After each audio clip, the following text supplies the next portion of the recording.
ਸਤਨਾਮ ਸ੍ਰੀ ਵਾਹਿਗੁਰੂ ਸਾਹਿਬ ਜੀ। ਦੋਹਰਾ ਤੀਰ ਮਲ ਪਾਤੀ ਲਿਖੀ, ਕਰੀ ਤਾਰੀਫ ਉਦਾਰ। ਸਭ ਉਪਮਾ ਕੇ ਉਚਿਤ ਹੋ, ਸੁਨ ਸੁਤ ਬਰ ਖੁਰਦਾਰ। ਵਾਹਿਗੁਰੂ ਜੀ ਕਾ ਖਾਲਸਾ, ਵਾਹਿਗੁਰੂ ਜੀ ਕੀ ਫਤਿਹ। ਧੰਨ ਧੰਨ ਗੁਰਦੇਵ, ਜਿਸ ਸੰਗ ਹਰ ਜਪੇ, ਗੁਰ ਕਿਰਪਾਲ ਜਬ ਭਏ, ਤਾ ਅਵਗੁਣ ਸਭ ਛਪੇ।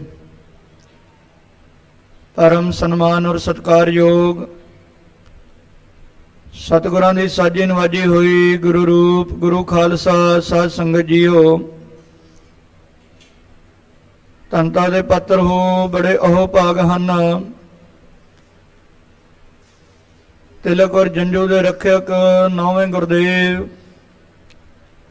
ਧੰਨ ਧੰਨ ਸਾਹਿਬ ਸ੍ਰੀ ਗੁਰੂ ਤੇਗ ਬਹਾਦਰ ਸਾਹਿਬ ਸੱਚੇ ਪਾਤਸ਼ਾਹ ਮਹਾਰਾਜ ਜੀ ਦੇ ਪਾਵਨ ਪਵਿੱਤਰ ਚਰਨ ਛੋਹ ਇਤਿਹਾਸਿਕ ਸਥਾਨਾਂ ਉੱਪਰ ਦੀਵਾਲੀ ਦੇ ਜੋੜ ਮੇਲਿਆਂ ਨੂੰ ਮਨਾਉਂਦਿਆਂ ਹੋਇਆਂ, ਬੰਦੀ ਛੋੜ ਦਿਵਸ ਨੂੰ ਮਨਾਉਂਦਿਆਂ ਹੋਇਆਂ, ਆਪ ਸਰਬੱਤ ਮਾਈ ਭਾਈ ਅੰਮ੍ਰਿਤ ਵੇਲੇ ਤੋਂ ਹਾਜ਼ਰੀਆਂ ਭਰ ਰਹੇ ਹੋ।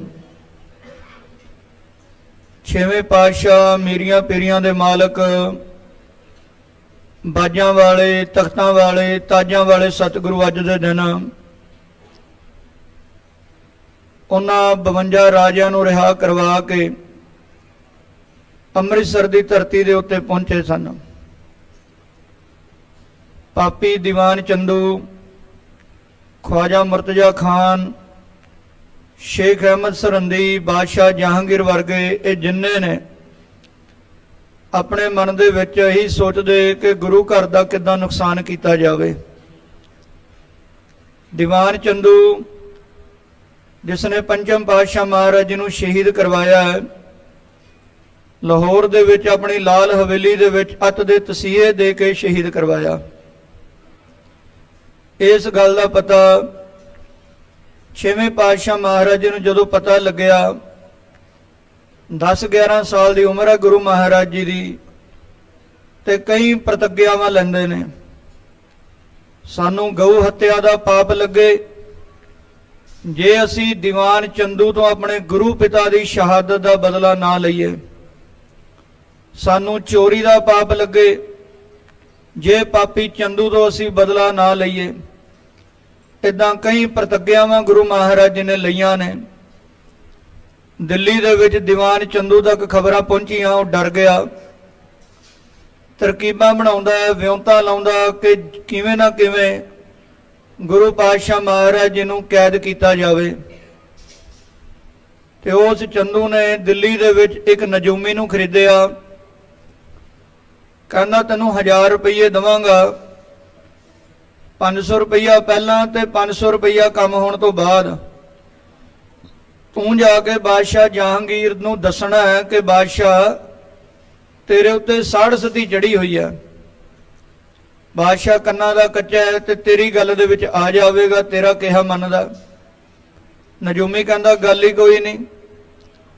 ਉਸ ਵੇਲੇ ਉਹ ਨਜੂਮੀ ਗਿਆ ਬਾਦਸ਼ਾਹ ਦੇ ਕੋਲ, ਆਪਣਾ ਚਿਹਰਾ ਬੜਾ ਫਿਕਰਮੰਦ ਜਿਹਾ ਕਰ ਲਿਆ। ਬਾਦਸ਼ਾਹ ਦੇਖ ਕੇ ਬੋਲਿਆ, ਨਜੂਮੀ ਜੀ ਕੀ ਗੱਲ ਹੈ, ਬੜੇ ਚਿੰਤਾਤੁਰ ਦਿਖਾਈ ਦਿੰਦੇ ਹੋ। ਨਜੂਮੀ ਕਹਿੰਦਾ ਬਾਦਸ਼ਾਹ ਮੈਨੂੰ ਤੁਹਾਡੀ ਸਲਾਮਤੀ ਦੀ ਫਿਕਰ ਹੈ। ਬਾਦਸ਼ਾਹ ਸਲਾਮਤ, ਆਪ ਜੀਆਂ ਦੇ ਉੱਤੇ ਸਾੜ ਸਤੀ ਚੜੀ ਹੋਈ ਹੈ, ਇਹ ਬੜੀ ਭਿਅੰਕਰ ਹੁੰਦੀ ਹੈ। ਇਹ ਨਹੀਂ ਪਤਾ ਕਿੰਨਾ ਸਮਾਂ ਰਹੇ, 7 ਘੜੀਆਂ, 7 ਦਿਨ, 7 ਹਫ਼ਤੇ ਜਾਂ 7 ਮਹੀਨੇ। ਬਾਦਸ਼ਾਹ ਸਲਾਮਤ, ਮੈਨੂੰ ਇਸ ਗੱਲ ਦੀ ਚਿੰਤਾ ਹੈ, ਮੈਂ ਤੁਹਾਡੀ ਜਾਨ ਦੀ ਸਲਾਮਤੀ ਚਾਹੁੰਦਾ। ਬਾਦਸ਼ਾਹ ਕਹਿੰਦਾ ਵੀ ਇਹਦਾ ਨਿਵਾਰਣ ਕਿੱਦਾਂ ਹੋਵੇਗਾ, ਕਿੱਦਾਂ ਹਟੇਗੀ?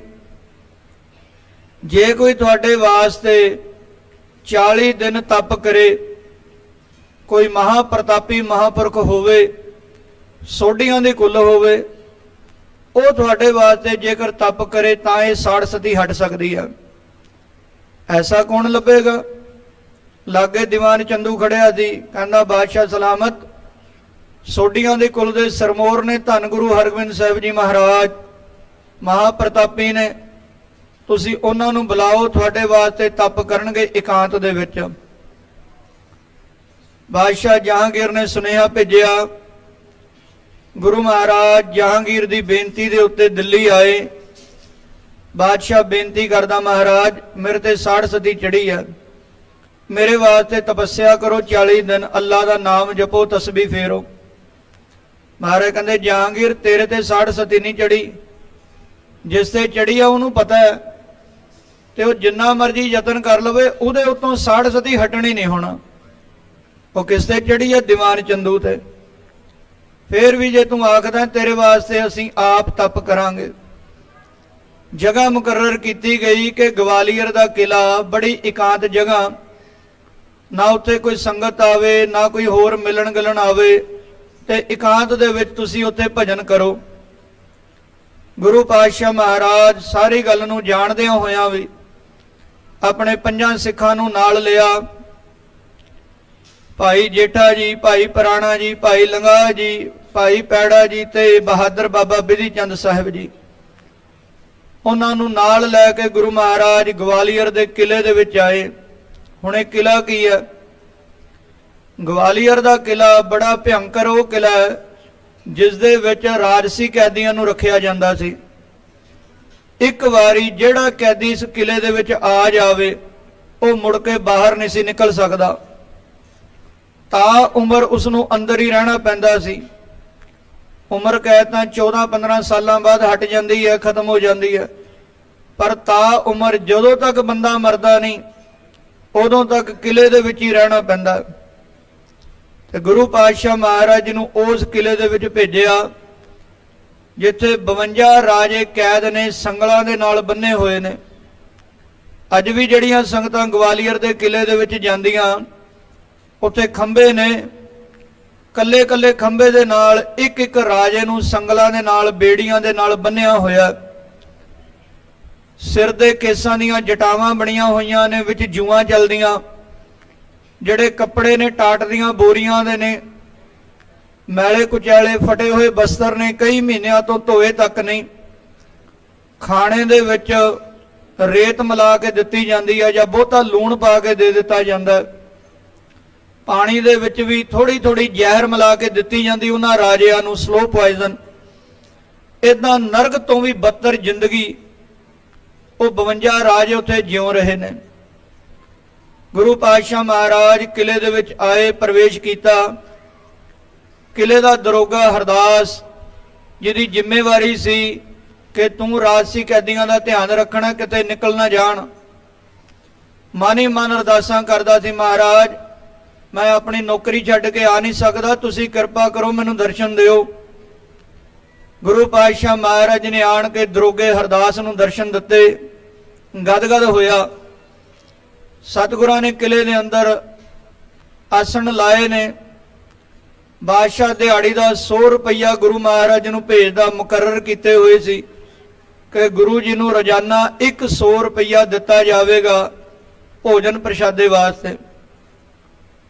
ਉਹ 100 ਰੁਪਏ ਦਾ ਪ੍ਰਸ਼ਾਦਾ ਤਿਆਰ ਕਰਕੇ ਭਾਈ ਬਿਧੀ ਚੰਦ ਜੀ ਲੈ ਕੇ ਆਏ। ਮਹਾਰਾਜ ਜੀ ਕਹਿੰਦੇ ਅਸੀਂ ਨਹੀਂ ਛਕਣਾ, ਇਹ ਸਰਕਾਰੀ ਭੋਜਨ ਹੈ, ਸਰਕਾਰੀ ਰੁਪਈਆਂ ਦਾ, ਤੇ ਅਸੀਂ ਬਾਦਸ਼ਾਹ ਦੇ ਰੁਪਈਆਂ ਦਾ ਦਿੱਤਾ ਭੋਜਨ ਨਹੀਂ ਛਕਣਾ, ਭੁੱਖੇ ਰਹਿਣਾ ਮਨਜ਼ੂਰ ਹੈ।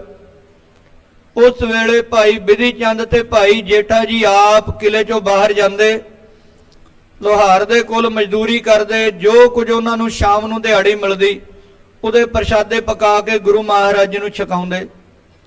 ਮਹਾਰਾਜ ਇਹ 100 ਰੁਪਈਆਂ ਦਾ ਕੀ ਕਰਨਾ? ਸਤਿਗੁਰਾਂ ਨੇ ਆਖਿਆ ਕੜਾਹ ਪ੍ਰਸ਼ਾਦੀਆਂ ਦੇਗਾਂ ਬਣਾ ਕੇ ਇਹਨਾਂ ਰਾਜਿਆਂ ਨੂੰ ਛਕਾ ਦਿਓ। ਜਿਹੜੇ ਰਾਜੇ ਉਹ ਰੇਤ ਭਰਿਆ ਭੋਜਨ ਖਾਂਦੇ ਸੀ, ਗਲਿਆ ਸੜਿਆ, ਉਹ ਰਾਜੇ ਹੁਣ ਦੇਸੀ ਘਿਓ ਦੀਆਂ ਦੇਗਾਂ ਛਕਣ ਲੱਗ ਪਏ ਗੁਰੂ ਪਾਤਸ਼ਾਹ ਮਹਾਰਾਜ ਜੀ ਦੇ ਆਉਣ ਕਰਕੇ। ਬੜਾ ਆਨੰਦ ਵਰਤ ਰਿਹਾ। ਇੱਧਰ ਦੀਵਾਨ ਚੰਦੂ ਬਾਦਸ਼ਾਹ ਨੂੰ ਗੱਲਾਂ ਦੇ ਵਿੱਚ ਲਾਉਂਦਾ ਹੈ। 40 ਦਿਨ ਦਾ ਕਹਿ ਕੇ ਕਈ ਮਹੀਨੇ ਲੰਘ ਗਏ।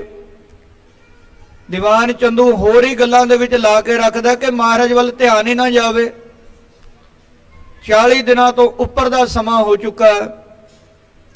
ਇੱਧਰ ਮਾਤਾ ਗੰਗਾ ਜੀ ਨੇ ਬਾਬਾ ਬੁੱਢਾ ਸਾਹਿਬ ਜੀ ਨੂੰ ਭੇਜਿਆ, ਬਾਬਾ ਜੀ ਤੁਸੀਂ ਜਾਓ ਗਵਾਲੀਅਰ ਦੇ ਵਿੱਚ, ਚਾਹੇ ਜੰਗ ਲੜਨੀ ਪਵੇ, ਚਾਹੇ ਬਾਦਸ਼ਾਹ ਨਾਲ ਮੁਲਾਕਾਤ ਕਰਨੀ ਪਵੇ, ਜਿਵੇਂ ਕਿਵੇਂ ਕਰਕੇ ਮੇਰੇ ਪੁੱਤਰ ਨੂੰ ਲੈ ਕੇ ਆਵੋ। ਬਾਬਾ ਬੁੱਢਾ ਸਾਹਿਬ ਜੀ ਨੇ ਸੰਗਤਾਂ ਨੂੰ ਨਾਲ ਲਿਆ। 30,000 ਗੁਰਸਿੱਖ ਉਸ ਵੇਲੇ ਇਕੱਤਰਿਤ ਹੋਏ। ਉਹਨਾਂ ਨੂੰ ਨਾਲ ਲੈ ਕੇ ਬਾਬਾ ਬੁੱਢਾ ਸਾਹਿਬ ਜੀ ਆਏ ਨੇ। ਗਵਾਲੀਅਰ ਦੇ ਕਿਲੇ ਦੀਆਂ ਪਰਿਕਰਮਾ ਕਰਦੇ ਨਿਸ਼ਾਨ ਸਾਹਿਬ ਦੀ ਤਾਬਿਆ ਦੇ ਵਿੱਚ। ਉਦੋਂ ਤੋਂ ਲੈ ਕੇ ਹੁਣ ਤੱਕ ਗੁਰੂ ਘਰਾਂ ਦੇ ਵਿੱਚ ਸ਼ਬਦ ਚੌਂਕੀ ਦੀ ਜੋ ਮਰਿਆਦਾ ਬਾ ਦਸਤੂਰ ਜਾਰੀ ਆ, ਉਦਾਂ ਹੀ ਚੱਲਦੀ ਹੈ। ਬਾਬਾ ਬਿਧੀ ਚੰਦ, ਭਾਈ ਜੇਠਾ ਜੀ, ਬਾਬਾ ਬੁੱਢਾ ਸਾਹਿਬ, ਸਾਰੇ ਗੁਰਸਿੱਖ ਆਪਸ ਦੇ ਵਿੱਚ ਮਿਲ ਬੈਠਦੇ ਨੇ ਕਿ ਬਾਬਾ ਜੀ ਇਦਾਂ ਤਾਂ ਗੱਲ ਨਹੀਂ ਬਣਨੀ, ਇਦਾਂ ਤਾਂ ਬਾਦਸ਼ਾਹ ਨੇ ਰਿਹਾ ਨਹੀਂ ਕਰਨਾ ਗੁਰੂ ਜੀ ਨੂੰ, ਤੇ ਕੁਝ ਨਾ ਕੁਝ ਯਤਨ ਕਰਨਾ ਪਵੇਗਾ। ਉਸ ਵੇਲੇ ਭਾਈ ਬਿਧੀ ਚੰਦ ਤੇ ਭਾਈ ਜੇਠਾ ਜੀ ਬਾਦਸ਼ਾਹ ਦੇ ਮਹਿਲਾਂ ਦੇ ਵਿੱਚ ਰਾਤ ਨੂੰ ਬੱਬਰ ਸ਼ੇਰ ਬਣ ਕੇ ਬਾਦਸ਼ਾਹ ਦੀ ਛਾਤੀ ਤੇ ਜਾ ਚੜੇ। ਵੱਡੀਆਂ ਵੱਡੀਆਂ ਨੌਂਦਰਾਂ ਦੇ ਨਾਲ ਮੂੰਹ ਅੱਡ ਕੇ ਬਾਦਸ਼ਾਹ ਨੂੰ ਡਰਾਉਂਦੇ ਨੇ। ਬਾਦਸ਼ਾਹ ਜਹਾਂਗੀਰ ਦੇ ਸਾਹ ਸੁੱਕ ਕੇ ਬੱਬਰ ਸ਼ੇਰਾਂ ਨੂੰ ਵੇਖ ਕੇ ਡਰਦਾ। ਕਹਿੰਦੇ ਇੱਕ ਰੁਮਾਲ ਸੀ ਬਾਦਸ਼ਾਹ ਦੇ ਕੋਲ ਗੁਰੂ ਮਹਾਰਾਜ ਜੀ ਦਾ, ਉਹਨੇ ਉਹ ਰੁਮਾਲ ਕੱਢਿਆ, ਅਰਦਾਸ ਕੀਤੀ, ਧੰਨ ਗੁਰੂ ਹਰਗੋਬਿੰਦ ਮਹਾਰਾਜ ਮੈਨੂੰ ਬਚਾਓ, ਸ਼ੇਰ ਖਾ ਚੱਲੇ ਨੇ ਮੈਨੂੰ। ਜਦੋਂ ਸਤਿਗੁਰਾਂ ਦਾ ਨਾਂ ਲਿਆ ਉਸੇ ਵੇਲੇ ਉਹ ਬੱਬਰ ਸ਼ੇਰ ਪਿੱਛੇ ਹੋ ਗਏ। ਆਖਿਆ ਉਹ ਪਾਪੀਆ ਸਤਿਗੁਰਾਂ ਦਾ ਨਾਂ ਲੈਂਦਾ, ਮਹਾਰਾਜ ਦੇ ਨਾਂ ਕਰਕੇ ਤੈਨੂੰ ਛੱਡਦੇ ਆ। ਸਾਰੀ ਰਾਤ ਸੌ ਨਹੀਂ ਸਕਿਆ ਬਾਦਸ਼ਾਹ। ਅਗਲਾ ਦਿਨ ਹੋਇਆ, ਕਹਿੰਦਾ ਮੇਰੇ ਆਲੇ ਦੁਆਲੇ ਲੋਹੇ ਦੀਆਂ ਜਾਲੀਆਂ ਲਾ ਦਿਓ, ਲੋਹੇ ਦੀਆਂ ਚਾਦਰਾਂ ਖੜੀਆਂ ਕਰ ਦਿਓ, ਮੈਨੂੰ ਬੱਬਰ ਸ਼ੇਰ ਡਰਾਉਂਦੇ ਨੇ ਆਣ ਕੇ। ਅਗਲੀ ਰਾਤ ਆਲੇ ਦੁਆਲੇ ਲੋਹੇ ਦੀਆਂ ਚਾਦਰਾਂ ਲਾਈਆਂ ਗਈਆਂ, ਪਰ ਤਾਂ ਵੀ ਉਹ ਬੱਬਰ ਸ਼ੇਰ ਉਸ ਨੂੰ ਉਸੇ ਪ੍ਰਕਾਰ ਦਿਖਾਈ ਦੇਣ, ਉਹਦੀ ਛਾਤੀ ਤੇ ਜਾ ਚੜੇ। ਫਿਰ ਮਹਾਰਾਜ ਦਾ ਨਾਂ ਲੈਂਦਾ, ਧੰਨ ਗੁਰੂ ਹਰਗੋਬਿੰਦ ਮਹਾਰਾਜ ਮੈਨੂੰ ਬਚਾਓ, ਮੈਂ ਮਰ ਚੱਲਿਆ। ਜਦੋਂ ਸਤਿਗੁਰਾਂ ਦਾ ਨਾਂ ਲਿਆ, ਭਾਈ ਬਿਧੀ ਚੰਦ, ਭਾਈ ਜੇਠਾ ਜੀ ਬੱਬਰ ਸ਼ੇਰ ਬਣੇ, ਫਿਰ ਪਿੱਛੇ ਨੂੰ ਹੋਏ। ਪਾਪੀਆ ਮਹਾਰਾਜ ਦਾ ਨਾਂ ਲੈਣਾ, ਤੈਨੂੰ ਛੱਡਦੇ ਆ ਗੁਰੂ ਪਾਤਸ਼ਾਹ ਮਹਾਰਾਜ ਦੇ ਨਾਂ ਕਰਕੇ। ਬਾਦਸ਼ਾਹ ਬੜਾ ਚਿੰਤਾ ਤੁਰ। ਦਿਨ ਵੇਲੇ ਭਾਈ ਜੇਠਾ ਜੀ ਨਜੂਮੀ ਬਣ ਕੇ ਬਾਦਸ਼ਾਹ ਦੇ ਦਰਬਾਰ ਦੇ ਵਿੱਚ ਆਏ। ਬਾਦਸ਼ਾਹ ਫਿਕਰਮੰਦ ਬੈਠਾ, ਮੈਂ ਤਾਂ ਸੌ ਨਹੀਂ ਸਕਦਾ ਸਾਰੀ ਰਾਤ। ਭਾਈ ਜੇਠਾ ਜੀ ਨਜੂਮੀ ਬਣ ਕੇ ਆਏ, ਕਹਿੰਦੇ ਬਾਦਸ਼ਾਹ ਤੈਨੂੰ ਭਾਰੀ ਚਿੰਤਾ ਲੱਗੀ ਹੋਈ ਹੈ। ਕਹਿੰਦਾ ਹਾਂ, ਤੈਨੂੰ ਦੱਸਣ ਦੀ ਲੋੜ ਨਹੀਂ, ਮੈਂ ਆਪੇ ਦੱਸਾਂਗਾ ਤੈਨੂੰ ਕੀ ਚਿੰਤਾ ਹੈ। ਰਾਤ ਨੂੰ ਤੈਨੂੰ ਬੱਬਰ ਸ਼ੇਰ ਡਰਾਉਂਦੇ ਨੇ। ਕਹਿੰਦਾ ਹਾਂ ਬਿਲਕੁਲ ਸੱਚੀ ਗੱਲ ਹੈ। ਕਿਉਂ ਡਰਾਉਂਦੇ ਨੇ, ਇਹਦੀ ਨਿਵਰਤੀ ਕਿੱਦਾਂ ਹੋਵੇ। ਦੱਸਿਆ ਗਿਆ ਵੀ ਗੁਰੂ ਪਾਤਸ਼ਾਹ ਮਹਾਰਾਜ 40 ਦਿਨਾਂ ਦਾ ਤੂੰ ਇਕਰਾਰ ਕਰਕੇ ਕਿੰਨੇ ਮਹੀਨੇ ਹੋ ਗਏ ਸਤਿਗੁਰਾਂ ਦੀ ਵਾਟ ਨਹੀਂ ਪੁੱਛੀ। ਗੁਰੂ ਮਹਾਰਾਜ ਨੂੰ ਰਿਹਾ ਕਰ, ਨਹੀਂ ਤਾਂ ਅੱਜ ਬੱਬਰ ਸ਼ੇਰ ਤੈਨੂੰ ਪਾੜ ਕੇ ਰੱਖ ਦੇਣਗੇ। ਉਹਨੂੰ ਯਾਦ ਆਇਆ ਜਹਾਂਗੀਰ ਨੂੰ ਕਿ ਮੈਂ ਤਾਂ ਗੁਰੂ ਜੀ ਨੂੰ ਗਵਾਲੀਅਰ ਦੇ ਕਿਲੇ 'ਚ ਬਿਠਾਇਆ ਹੋਇਆ। ਉਸੇ ਵੇਲੇ ਹੁਕਮ ਕੀਤਾ ਗੁਰੂ ਮਹਾਰਾਜ ਜੀ ਨੂੰ ਰਿਹਾ ਕੀਤਾ ਜਾਵੇ, ਮਹਾਰਾਜ ਬਾਹਰ ਆ ਸਕਦੇ ਨੇ। ਸਤਿਗੁਰੂ ਗੁਰੂ ਮਹਾਰਾਜ ਇਧਰੋਂ ਗਵਾਲੀਅਰ ਦੇ ਕਿਲੇ 'ਚੋਂ ਆਉਣ ਲੱਗੇ ਬਾਹਰ। ਦਰੋਗਾ ਹਰਦਾਸ ਦਰਸ਼ਨ ਕਰਦਾ ਹੈ ਤੇ ਕਿਲੇ ਦੇ ਅੰਦਰ ਵੀ ਕਈ ਪ੍ਰਕਾਰ ਦੇ ਚੰਦੂ ਛੜਯੰਤਰ ਵਰਤਦਾ। ਚੰਦੂ ਦੇ ਪੁੱਤਰ ਦੁਆਰਾ ਇੱਕ ਚੋਲਾ ਭੇਜਿਆ ਗਿਆ ਅੰਦਰ, ਇੱਕ ਪੋਸ਼ਾਕ ਭੇਜੀ ਗਈ ਜਿਹਨੂੰ ਜ਼ਹਿਰ ਲੱਗੀ ਹੋਈ ਸੀ। ਤੇ ਉਹ ਪੋਸ਼ਾਕ ਇਹੋ ਜੀ ਵੀ ਜਿਹੜਾ ਵੀ ਕੋਈ ਧਾਰਨ ਕਰੇ ਉਸ ਪੋਸ਼ਾਕ ਨੂੰ ਤੇ ਪਸੀਨਾ ਆਵੇ, ਪਸੀਨੇ ਦੇ ਨਾਲ ਸਰੀਰ ਦੇ ਜਿਹੜੇ ਰੋਮ ਨੇ ਖੁੱਲਦੇ ਨੇ ਤੇ ਉਹਨਾਂ ਰੋਮਾਂ ਦੁਆਰਾ ਉਹ ਜ਼ਹਿਰ ਅੰਦਰ ਦਾਖਲ ਹੁੰਦੀ ਹੈ ਤੇ ਇਨਸਾਨ ਮਰ ਜਾਂਦਾ ਹੈ। ਜਦੋਂ ਪੋਸ਼ਾਕ ਆਈ ਦਰੋਗੇ ਹਰਦਾਸ ਨੇ ਵੇਖੀ, ਕਹਿੰਦਾ ਮਹਾਰਾਜ ਇਹ ਪਾਪੀ ਚੰਦੂ ਨੇ ਭੇਜੀ ਹੈ, ਪਰ ਤੁਸੀਂ ਧਾਰਨ ਨਾ ਕਰਿਓ ਸਰੀਰ ਦੇ ਉੱਤੇ। ਪਾਪੀ ਚੰਦੂ ਹਲੇ ਵੀ ਟਲਦਾ ਨਹੀਂ, ਬਾਜ ਨਹੀਂ ਆਉਂਦਾ। ਗੁਰੂ ਮਹਾਰਾਜ ਕਹਿੰਦੇ ਕੋਈ ਗੱਲ ਨਹੀਂ, ਅਸੀਂ ਬਾਹਰ ਜਾਣ ਲੱਗੇ ਆ। 52 ਰਾਜੇ ਮਹਾਰਾਜ ਜੀ ਦੇ ਅੱਗੇ ਆਏ, ਬੇਨਤੀ ਕਰਦੇ ਸਤਿਗੁਰੂ ਜਦੋਂ ਦੇ ਤੁਸੀਂ ਆਏ ਹੋ ਸਾਡੀ ਨਰਕ ਭਰੀ ਜ਼ਿੰਦਗੀ ਦੇ ਵਿੱਚ ਮਹਾਰਾਜ ਉਮੀਦ ਜਾਗੀ ਹੈ। ਤੁਹਾਡੇ ਆਉਣ ਦੇ ਨਾਲ ਦੇਸੀ ਘਿਓ ਦੀਆਂ ਦੇਗਾਂ ਛਕਣ ਲੱਗ ਪਏ ਆ। ਕਿਰਪਾ ਕਰਕੇ ਮਹਾਰਾਜ ਜਾਂ ਤਾਂ ਇੱਥੇ ਰਹੋ ਜਾਂ ਸਾਨੂੰ ਵੀ ਨਾਲ ਲੈ ਚੱਲੋ।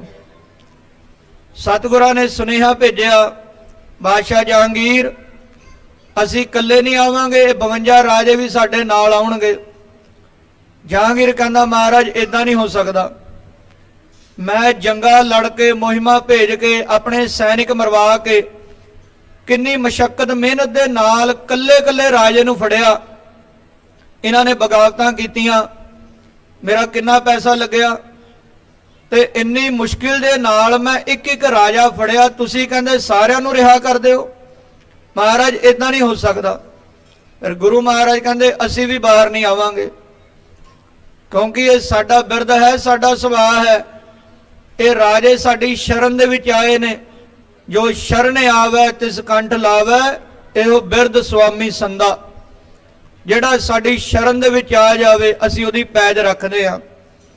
ਆਖਿਆ ਗੁਰੂ ਪਾਤਸ਼ਾਹ ਮਹਾਰਾਜ ਜੀ ਨੇ, ਹੇ ਜਹਾਂਗੀਰ ਜਿਹੜਾ ਮਨੁੱਖ ਇੱਕ ਵਾਰੀ ਵੀ ਕਹਿ ਦਵੇ ਨਾ, ਜੋ ਨਰ ਆਰਤ ਕਹਿ ਇੱਕ ਬੇਰਾ, ਸ੍ਰੀ ਹਰਗੋਬਿੰਦ ਮੈਂ ਅਬ ਤੇਰਾ, ਕਿਆ ਗਿਣਤੀ ਹੈ ਇਹਾਂ ਛਡਾਵਨ, ਨਿਕਟ ਨਾ ਦੇਉ ਦੂਤ ਜਮ ਆਵਨ।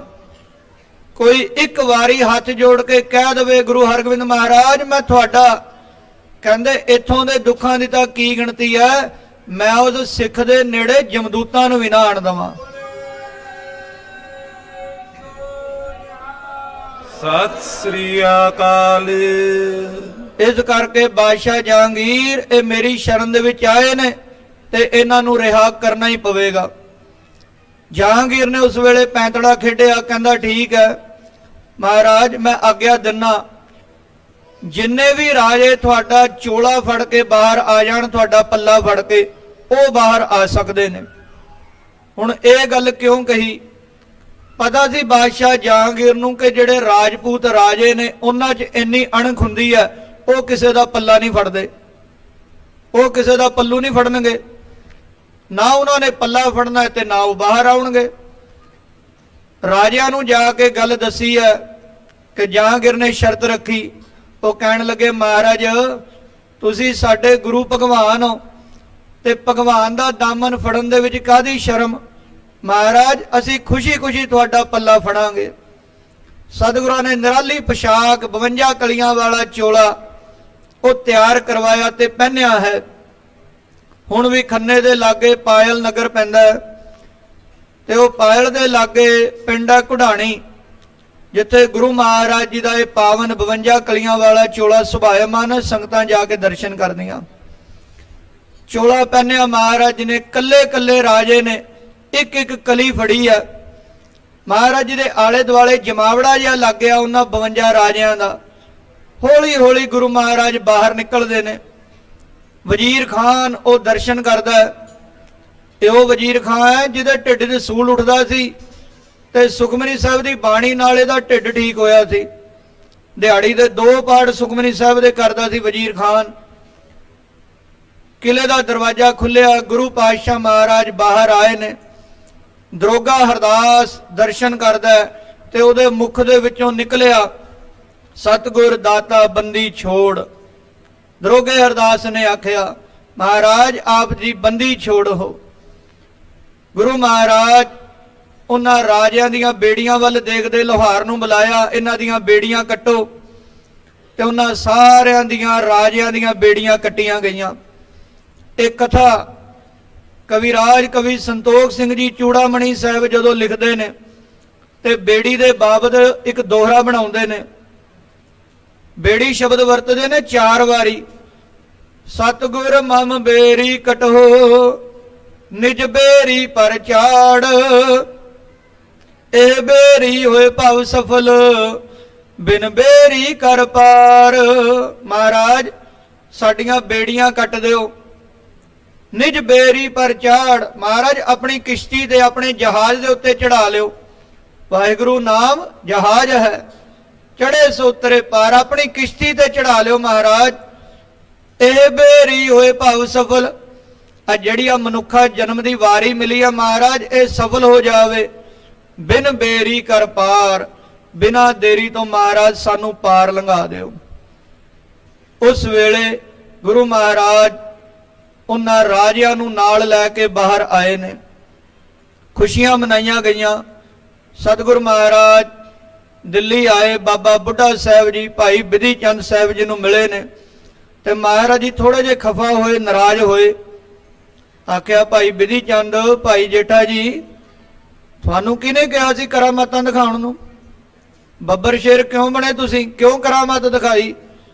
ਉਹ ਕਹਿਣ ਲੱਗੇ, ਮਹਾਰਾਜ ਸਾਡਾ ਕੋਈ ਕਸੂਰ ਨਹੀਂ, ਅਸੀਂ ਆਪਣੀ ਮਰਜ਼ੀ ਨਾਲ ਨਹੀਂ ਬਣੇ, ਸਾਨੂੰ ਬਾਬਾ ਬੁੱਢਾ ਜੀ ਨੇ ਆਖਿਆ ਸੀ। ਸਤਿਗੁਰਾਂ ਨੇ ਬਾਬਾ ਬੁੱਢਾ ਸਾਹਿਬ ਜੀ ਨੂੰ ਪੁੱਛਿਆ, ਬਾਬਾ ਜੀ ਤੁਸੀਂ ਕਿਉਂ ਆਗਿਆ ਦਿੱਤੀ ਕਰਾਮਾਤਾਂ ਦਿਖਾਉਣ ਦੀ? ਤੇ ਬਾਬਾ ਬੁੱਢਾ ਸਾਹਿਬ ਜੀ ਵੀ ਕਹਿਣ ਲੱਗੇ, ਮਹਾਰਾਜ ਇਹਦੇ ਵਿੱਚ ਮੇਰਾ ਵੀ ਕੋਈ ਕਸੂਰ ਨਹੀਂ, ਸਾਨੂੰ ਮਾਤਾ ਗੰਗਾ ਜੀ ਨੇ ਆਗਿਆ ਕੀਤੀ ਸੀ ਵੀ ਜਿਵੇਂ ਕਿਵੇਂ ਕਰੋ ਮੇਰੇ ਪੁੱਤਰ ਨੂੰ ਉਹ ਬਾਹਰ ਲੈ ਕੇ ਹੀ ਆਉਣਾ ਤੁਸੀਂ। ਮਹਾਰਾਜ ਬੜੇ ਪ੍ਰਸੰਨ ਹੋਏ, ਮੁਸਕਰਾਏ। ਬਾਬਾ ਬੁੱਢਾ ਸਾਹਿਬ ਜੀ ਦੇ ਪਿੱਛੇ 30,000 ਗੁਰਸਿੱਖਾਂ ਦਾ ਇਕੱਠ ਖੜਿਆ ਵੇਖਦੇ। ਬਾਬਾ ਜੀ ਇੰਨੀ ਫੌਜ, ਇਹ ਆਪ ਜੀ ਕਿਵੇਂ ਲੈ ਕੇ ਆਇਓ? ਮਹਾਰਾਜ ਮਾਤਾ ਜੀ ਨੇ ਆਖਿਆ ਸੀ ਵੀ ਚਾਹੇ ਜੰਗ ਲੜਨੀ ਪਵੇ ਮੇਰੇ ਪੁੱਤਰ ਨੂੰ ਲੈ ਕੇ ਆਉਣਾ। ਸਤਿਗੁਰਾਂ ਨੇ ਪ੍ਰਸੰਨ ਹੋ ਕੇ ਵਰਦਾਨ ਦਿੱਤਾ, ਬਾਬਾ ਜੀ ਜਿਵੇਂ ਤੁਸੀਂ ਆ ਫੌਜਾਂ ਲੈ ਕੇ ਆਇਓ, ਸਮਾਂ ਆਵੇਗਾ ਤੁਹਾਡੇ ਨਾਂ ਦੇ ਉੱਤੇ ਦਲ ਪੰਥ ਚੱਲੇਗਾ। ਤੇ ਉਹ ਵਰਦਾਨ ਸੱਚ ਹੋਇਆ। ਦਲ ਪੰਥ ਚੱਲਿਆ, ਸ਼੍ਰੋਮਣੀ ਪੰਥ ਅਕਾਲੀ ਬੁੱਢਾ ਦਲ, ਜੋ ਹਲੇ ਵੀ ਚੱਲਦਾ ਬਾਬਾ ਬੁੱਢਾ ਸਾਹਿਬ ਜੀ ਦੇ ਨਾਂ ਦੇ ਉੱਤੇ। ਗੁਰੂ ਮਹਾਰਾਜ ਅੰਮ੍ਰਿਤਸਰ ਸਾਹਿਬ ਦੀ ਧਰਤੀ ਤੇ ਆਏ। ਸੰਗਤਾਂ ਨੇ ਖੁਸ਼ੀ ਦੇ ਵਿੱਚ ਦੀਪਮਾਲਾ ਕੀਤੀ, ਦੇਸੀ ਘਿਓ ਦੇ ਦੀਵੇ ਜਗਾਏ ਤੇ ਇਹ ਦੀਵਾਲੀ ਦਾ ਜੋੜ ਮੇਲਾ ਸਤਿਗੁਰਾਂ ਦੀ ਆਮਦ ਦੇ ਵਿੱਚ ਮਨਾਇਆ ਜਾਂਦਾ ਹੈ। ਤੇ ਸਾਰੀਆਂ ਸੰਗਤਾਂ ਗੁਰੂ ਮਹਾਰਾਜ ਜੀ ਦੇ ਚਰਨਾਂ ਦੇ ਵਿੱਚ ਅਰਦਾਸ ਕਰਦੀਆਂ ਹੈ, ऐसे गुर को बल बल जाइया, ऐसे गुर को बल बल जाइया, ऐसे गुर को बल बल जाइए, ऐसे गुर को बल बल जाइए। आप मुकत मोहतार, आप मुकत मोहतार, आप मुकत मोहतार, आप मुकत मोहि ਤਾਰੈ। ਜਿੱਥੇ ਸਮੁੱਚੀਆਂ ਸੰਗਤਾਂ ਦੀਵਾਲੀ ਦੇ ਜੋੜ ਮੇਲੇ ਮਨਾ ਰਹੀਆਂ ਨੇ ਸਾਧ ਸੰਗਤ ਜੀ, ਉੱਥੇ ਅੱਜ ਹੀ ਪੰਜਾਬੀ ਸੂਬੇ ਮੋਰਚੇ ਦਾ ਵੀ ਦਿਹਾੜਾ ਹੈ। 1947 ਤੋਂ ਬਾਅਦ ਜਿੱਥੇ ਲਹਿੰਦਾ ਪੰਜਾਬ ਵੱਖਰਾ ਹੋਇਆ ਤੇ ਅੱਜ ਦੇ ਦਿਨ ਹਰਿਆਣਾ, ਹਿਮਾਚਲ ਉਹ ਵੀ ਵੱਖ ਹੋਇਆ ਪੰਜਾਬ ਤੋਂ। ਪੰਜਾਬੀ ਬੋਲਦੇ ਇਲਾਕੇ ਵੀ ਪੰਜਾਬ ਨੂੰ ਨਹੀਂ ਦਿੱਤੇ ਗਏ। ਸਿਰਫ 6 ਘੰਟਿਆਂ ਦਾ ਪੰਜਾਬ ਆ, ਸ਼ੰਭੂ ਤੋਂ ਅੰਮ੍ਰਿਤਸਰ ਤੱਕ ਦਾ, ਉਹ ਪੰਜਾਬ ਦੀ ਝੋਲੀ ਦੇ ਵਿੱਚ ਪਾ ਦਿੱਤਾ। ਅੱਜ ਦਾ ਹੀ ਉਹ ਦਿਹਾੜਾ ਹੈ ਜਦੋਂ ਨਵੰਬਰ 1984 ਦੇ ਵਿੱਚ ਸਿੱਖਾਂ ਦੀ ਨਸਲਕੁਸ਼ੀ ਦਾ, ਕਤਲੇਆਮ ਦਾ ਦੌਰ ਆਰੰਭ ਹੋਇਆ। ਉਸ ਵੇਲੇ ਦਿੱਲੀ ਦੇ ਵਿੱਚ ਨਾਅਰੇ ਲੱਗੇ, ਖੂਨ ਕਾ ਬਦਲਾ ਖੂਨ। ਜਦੋਂ ਇਹ ਕਤਲੇਆਮ 4-5 ਦਿਨਾਂ ਤੱਕ ਦਹਿਸ਼ਤ ਦਾ ਨੰਗਾ ਨਾਚ ਚੱਲਦਾ ਰਿਹਾ ਤੇ ਉਸ ਵੇਲੇ ਦੇ ਪ੍ਰਧਾਨ ਮੰਤਰੀ ਤੋਂ ਪੁੱਛਿਆ, ਜੀ ਇਹ ਕਿਉਂ ਹੋਇਆ? ਉਹ ਕਹਿਣ ਲੱਗਾ, ਕੋਈ ਗੱਲ ਨਹੀਂ, ਜਦੋਂ ਇੱਕ ਦਰਖਤ ਡਿੱਗਦਾ ਹੈ ਤਾਂ ਆਲੇ ਦੁਆਲੇ ਦੀ ਧਰਤੀ ਥੋੜੀ ਜਿਹੀ ਹਿੱਲਦੀ ਹੈ। ਇਸ ਪ੍ਰਕਾਰ ਦੇ ਨਾਲ ਕਹਿ ਕੇ ਉਹਨਾਂ ਨੇ ਪੱਲਾ ਝਾੜ ਦਿੱਤਾ। ਸਿੱਖਾਂ ਦੇ ਗਲਾਂ ਦੇ ਵਿੱਚ ਟਾਇਰ ਪਾ ਸਾੜੇ ਗਏ। ਇਹ ਨਹੀਂ ਵੇਖਿਆ ਗਿਆ ਇਹ ਕਿਹੜੇ ਜਥੇਬੰਦੀ ਦਾ, ਬਸ ਸਿਰ ਦੇ ਉੱਤੇ ਪੱਗ ਤੇ ਦਾੜੀ ਦੇ ਨਾਲ ਪਹਿਚਾਣ ਹੋਈ ਹੈ। ਨੌਜਵਾਨਾਂ ਨੂੰ ਮੌਤ ਦੇ ਘਾਟ ਉਤਾਰਿਆ ਗਿਆ, ਜਿਉਂਦਿਆਂ ਨੂੰ ਅੱਗ ਲਾ ਕੇ ਉਹਨਾਂ ਨੂੰ ਫਿਰ ਡਾਂਗਾਂ ਦੇ ਨਾਲ ਕੁੱਟਦੇ ਨੇ। ਮਾਸੂਮ ਬੱਚੀਆਂ ਦੀ, ਬੀਬੀਆਂ ਮਾਈਆਂ ਦੀ ਪੱਤ ਰੋਲੀ ਗਈ ਹੈ। ਉਸ ਵੇਲੇ ਕੋਈ ਪ੍ਰਸ਼ਾਸਨ ਉਹ ਨਹੀਂ ਬੋੜਿਆ। ਇਹ ਦਹਿਸ਼ਤ ਦਾ ਨੰਗਾ ਨਾਚ ਉੱਥੇ ਹੋਇਆ ਹੈ। ਤੇ ਸਾਧ ਸੰਗਤ ਜੀ, ਇਹ ਵੀ ਦਿਹਾੜਾ ਮਨਾਇਆ ਜਾਂਦਾ ਹੈ। ਦੀਵਾਲੀ ਦੇ ਜੋੜ ਮੇਲੇ ਕਰਕੇ ਹੀ ਭਾਈ ਸਾਹਿਬ ਭਾਈ ਮਨੀ ਸਿੰਘ ਜੀ ਨੇ ਆਪਣੀ ਸ਼ਹਾਦਤ ਦਿੱਤੀ ਹੈ। ਦੀਵਾਲੀ ਦੇ ਜੋੜ ਮੇਲੇ ਦੀ ਉਹਨਾਂ ਨੇ ਆਗਿਆ ਮੰਗੀ ਹੈ, ਇਕਰਾਰਨਾਮਾ ਹੋਇਆ ਹੈ, ਪਰ ਸੂਬੇ ਲਾਹੌਰ ਨੇ ਦਰਬਾਰ ਸਾਹਿਬ ਦੇ ਆਲੇ ਦੁਆਲੇ ਫੌਜਾਂ ਲਾ ਦਿੱਤੀਆਂ। ਭਾਈ ਮਨੀ ਸਿੰਘ ਸਾਹਿਬ ਜੀ ਨੇ ਮਨਾ ਕਰ ਦਿੱਤਾ, ਸੰਗਤ ਜੀ ਕੋਈ ਦਰਬਾਰ ਸਾਹਿਬ ਨਾ ਆਇਓ, ਕੀ ਪਤਾ ਸੂਬਾ ਲਾਹੌਰ ਸਾਰੀ ਸਿੱਖ ਕੌਮ ਨੂੰ ਮਰਵਾ ਦੇਵੇ। ਸੰਗਤ ਆਈ ਨਹੀਂ, ਚੜਾਵਾ ਇਕੱਤਰਿਤ ਨਹੀਂ ਹੋਇਆ। ਤੇ ਸੂਬੇ ਲਾਹੌਰ ਨੂੰ ਨਹੀਂ ਤਾਰਿਆ ਗਿਆ। ਸੂਬਾ ਲਾਹੌਰ ਉਹਨੇ ਗ੍ਰਿਫਤਾਰ ਕਰਕੇ ਭਾਈ ਮਨੀ ਸਿੰਘ ਸਾਹਿਬ ਜੀ ਨੂੰ ਲਾਹੌਰ ਬੁਲਾਇਆ। ਕਹਿੰਦਾ ਜਾਂ ਤਾਂ ਚੜਾਵਾ ਦਿਓ ਜੋ ਇਕਰਾਰਨਾਮਾ ਕੀਤਾ ਹੈ, ਜਾਂ ਦੀਨ ਇਸਲਾਮ ਕਬੂਲ ਕਰੋ ਜਾਂ ਮੌਤ। ਭਾਈ ਮਨੀ ਸਿੰਘ ਜੀ ਨੇ ਦੋਵੇਂ ਗੱਲਾਂ ਨਹੀਂ ਮੰਨੀਆਂ, ਕਹਿੰਦੇ ਮੌਤ ਕਬੂਲ ਹੈ। ਤੇ ਦੀਵਾਲੀ ਦੇ ਜੋੜ ਮੇਲਿਆਂ ਦੇ ਲਈ ਭਾਈ ਮਨੀ ਸਿੰਘ ਸਾਹਿਬ ਜੀ ਨੇ ਆਪਣੇ ਬੰਦ ਤੱਕ ਕਟਵਾ ਦਿੱਤੇ। ਇਸ ਪ੍ਰਕਾਰ ਦੇ ਨਾਲ ਇਹ ਦੀਵਾਲੀ ਦੇ ਜੋੜ ਮੇਲੇ ਮਨਾਏ ਜਾਂਦੇ ਨੇ। ਲੜੀਵਾਰ ਕਥਾ ਜੋ ਇਸ ਪਾਵਨ ਅਸਥਾਨ ਵਿਖੇ ਆਪ ਜੀ ਸਰਵਣ ਕਰ ਰਹੇ ਹੋ, ਨੌਵੇਂ ਪਾਤਸ਼ਾਹ ਧੰਨ ਗੁਰੂ ਤੇਗ ਬਹਾਦਰ ਸਾਹਿਬ ਮਹਾਰਾਜ ਆਨੰਦਪੁਰ ਸਾਹਿਬ ਦੇ ਵਿੱਚ ਸੁਭਾਏਮਾਨ ਨੇ। ਸੰਗਤਾਂ ਆਉਂਦੀਆਂ ਨੇ, ਸੰਗਤਾਂ ਦੀ ਆਮਦ ਵੇਖ ਕੇ ਧੀਰਮਲ ਈਰਖਾ ਕਰਦਾ ਹੈ। ਸ਼ੀਹੇ ਮਸੰਦ ਤੋਂ ਪੁੱਛਦਾ ਹੈ ਕੋਈ ਉਪਾਅ ਕਰ। ਮੈਂ ਗੁਰੂ ਮਹਾਰਾਜ ਜੀ ਨੂੰ ਮਰਵਾਉਣ ਦੇ ਯਤਨ ਕੀਤੇ ਪਰ ਮੇਰਾ ਕੋਈ ਯਤਨ ਨਹੀਂ ਕੰਮ ਕੀਤਾ, ਤੂੰ ਕੁਝ ਦੱਸ। ਉਹ ਸ਼ੀਹਾ ਮਸੰਦ ਕਹਿੰਦਾ ਵੀ ਇਦਾਂ ਕਰ, ਦਿੱਲੀ ਦੇ ਵਿੱਚ ਬਾਬੇ ਰਾਮ ਰਾਏ ਨੂੰ ਚਿੱਠੀ ਭੇਜ, ਦੁਸ਼ਮਣ ਕਾ ਦੁਸ਼ਮਣ ਦੋਸਤ, ਉਹਨਾਂ ਦੇ ਨਾਲ ਮਿੱਤਰਤਾ ਕਰ। ਜਿਸ ਪ੍ਰਕਾਰ ਦੇ ਨਾਲ ਧੀਰਮਲ ਬਾਬਾ ਰਾਮ ਰਾਏ ਜੀ ਨੂੰ ਚਿੱਠੀ ਘੱਲਦਾ ਤੇ ਬਾਬਾ ਰਾਮ ਰਾਏ ਕਿਵੇਂ ਜਵਾਬ ਦਿੰਦੇ ਨੇ, ਆਓ ਉਸ ਕਥਾ ਨੂੰ ਸਰਵਣ ਕਰੀਏ। ਮਨ ਬਿਰਤੀਆਂ ਗੁਰੂ ਚਰਨਾਂ 'ਚ ਟਿਕਾਉਂਦਿਆਂ ਹੋਇਆਂ ਹਾਜ਼ਰੀ ਲਵਾਉਂਦਿਆਂ ਸਮੂਹ ਮਾਈ ਭਾਈ ਆਖਣਾ ਕਰੀਏ ਜੀ। ਸਤਨਾਮ ਸ੍ਰੀ ਵਾਹਿਗੁਰੂ ਸਾਹਿਬ ਜੀ, ਸਤਨਾਮ ਸ੍ਰੀ ਵਾਹਿਗੁਰੂ ਸਾਹਿਬ ਜੀ। ਦੋਹਰਾ ਧੀਰਮਲ ਪਾਤੀ ਲਿਖੀ, ਕਰੀ ਤਾਰੀਫ ਉਦਾਰ। ਧੀਰਮਲ ਨੇ ਇੱਕ ਪੱਤਰਕਾ ਲਿਖੀ ਹੈ ਜਿਸ ਦੇ ਵਿੱਚ ਬਾਬਾ ਰਾਮ ਰਾਏ ਜੀ ਦੀ ਬੜੀ ਤਾਰੀਫ ਕੀਤੀ ਗਈ ਹੈ।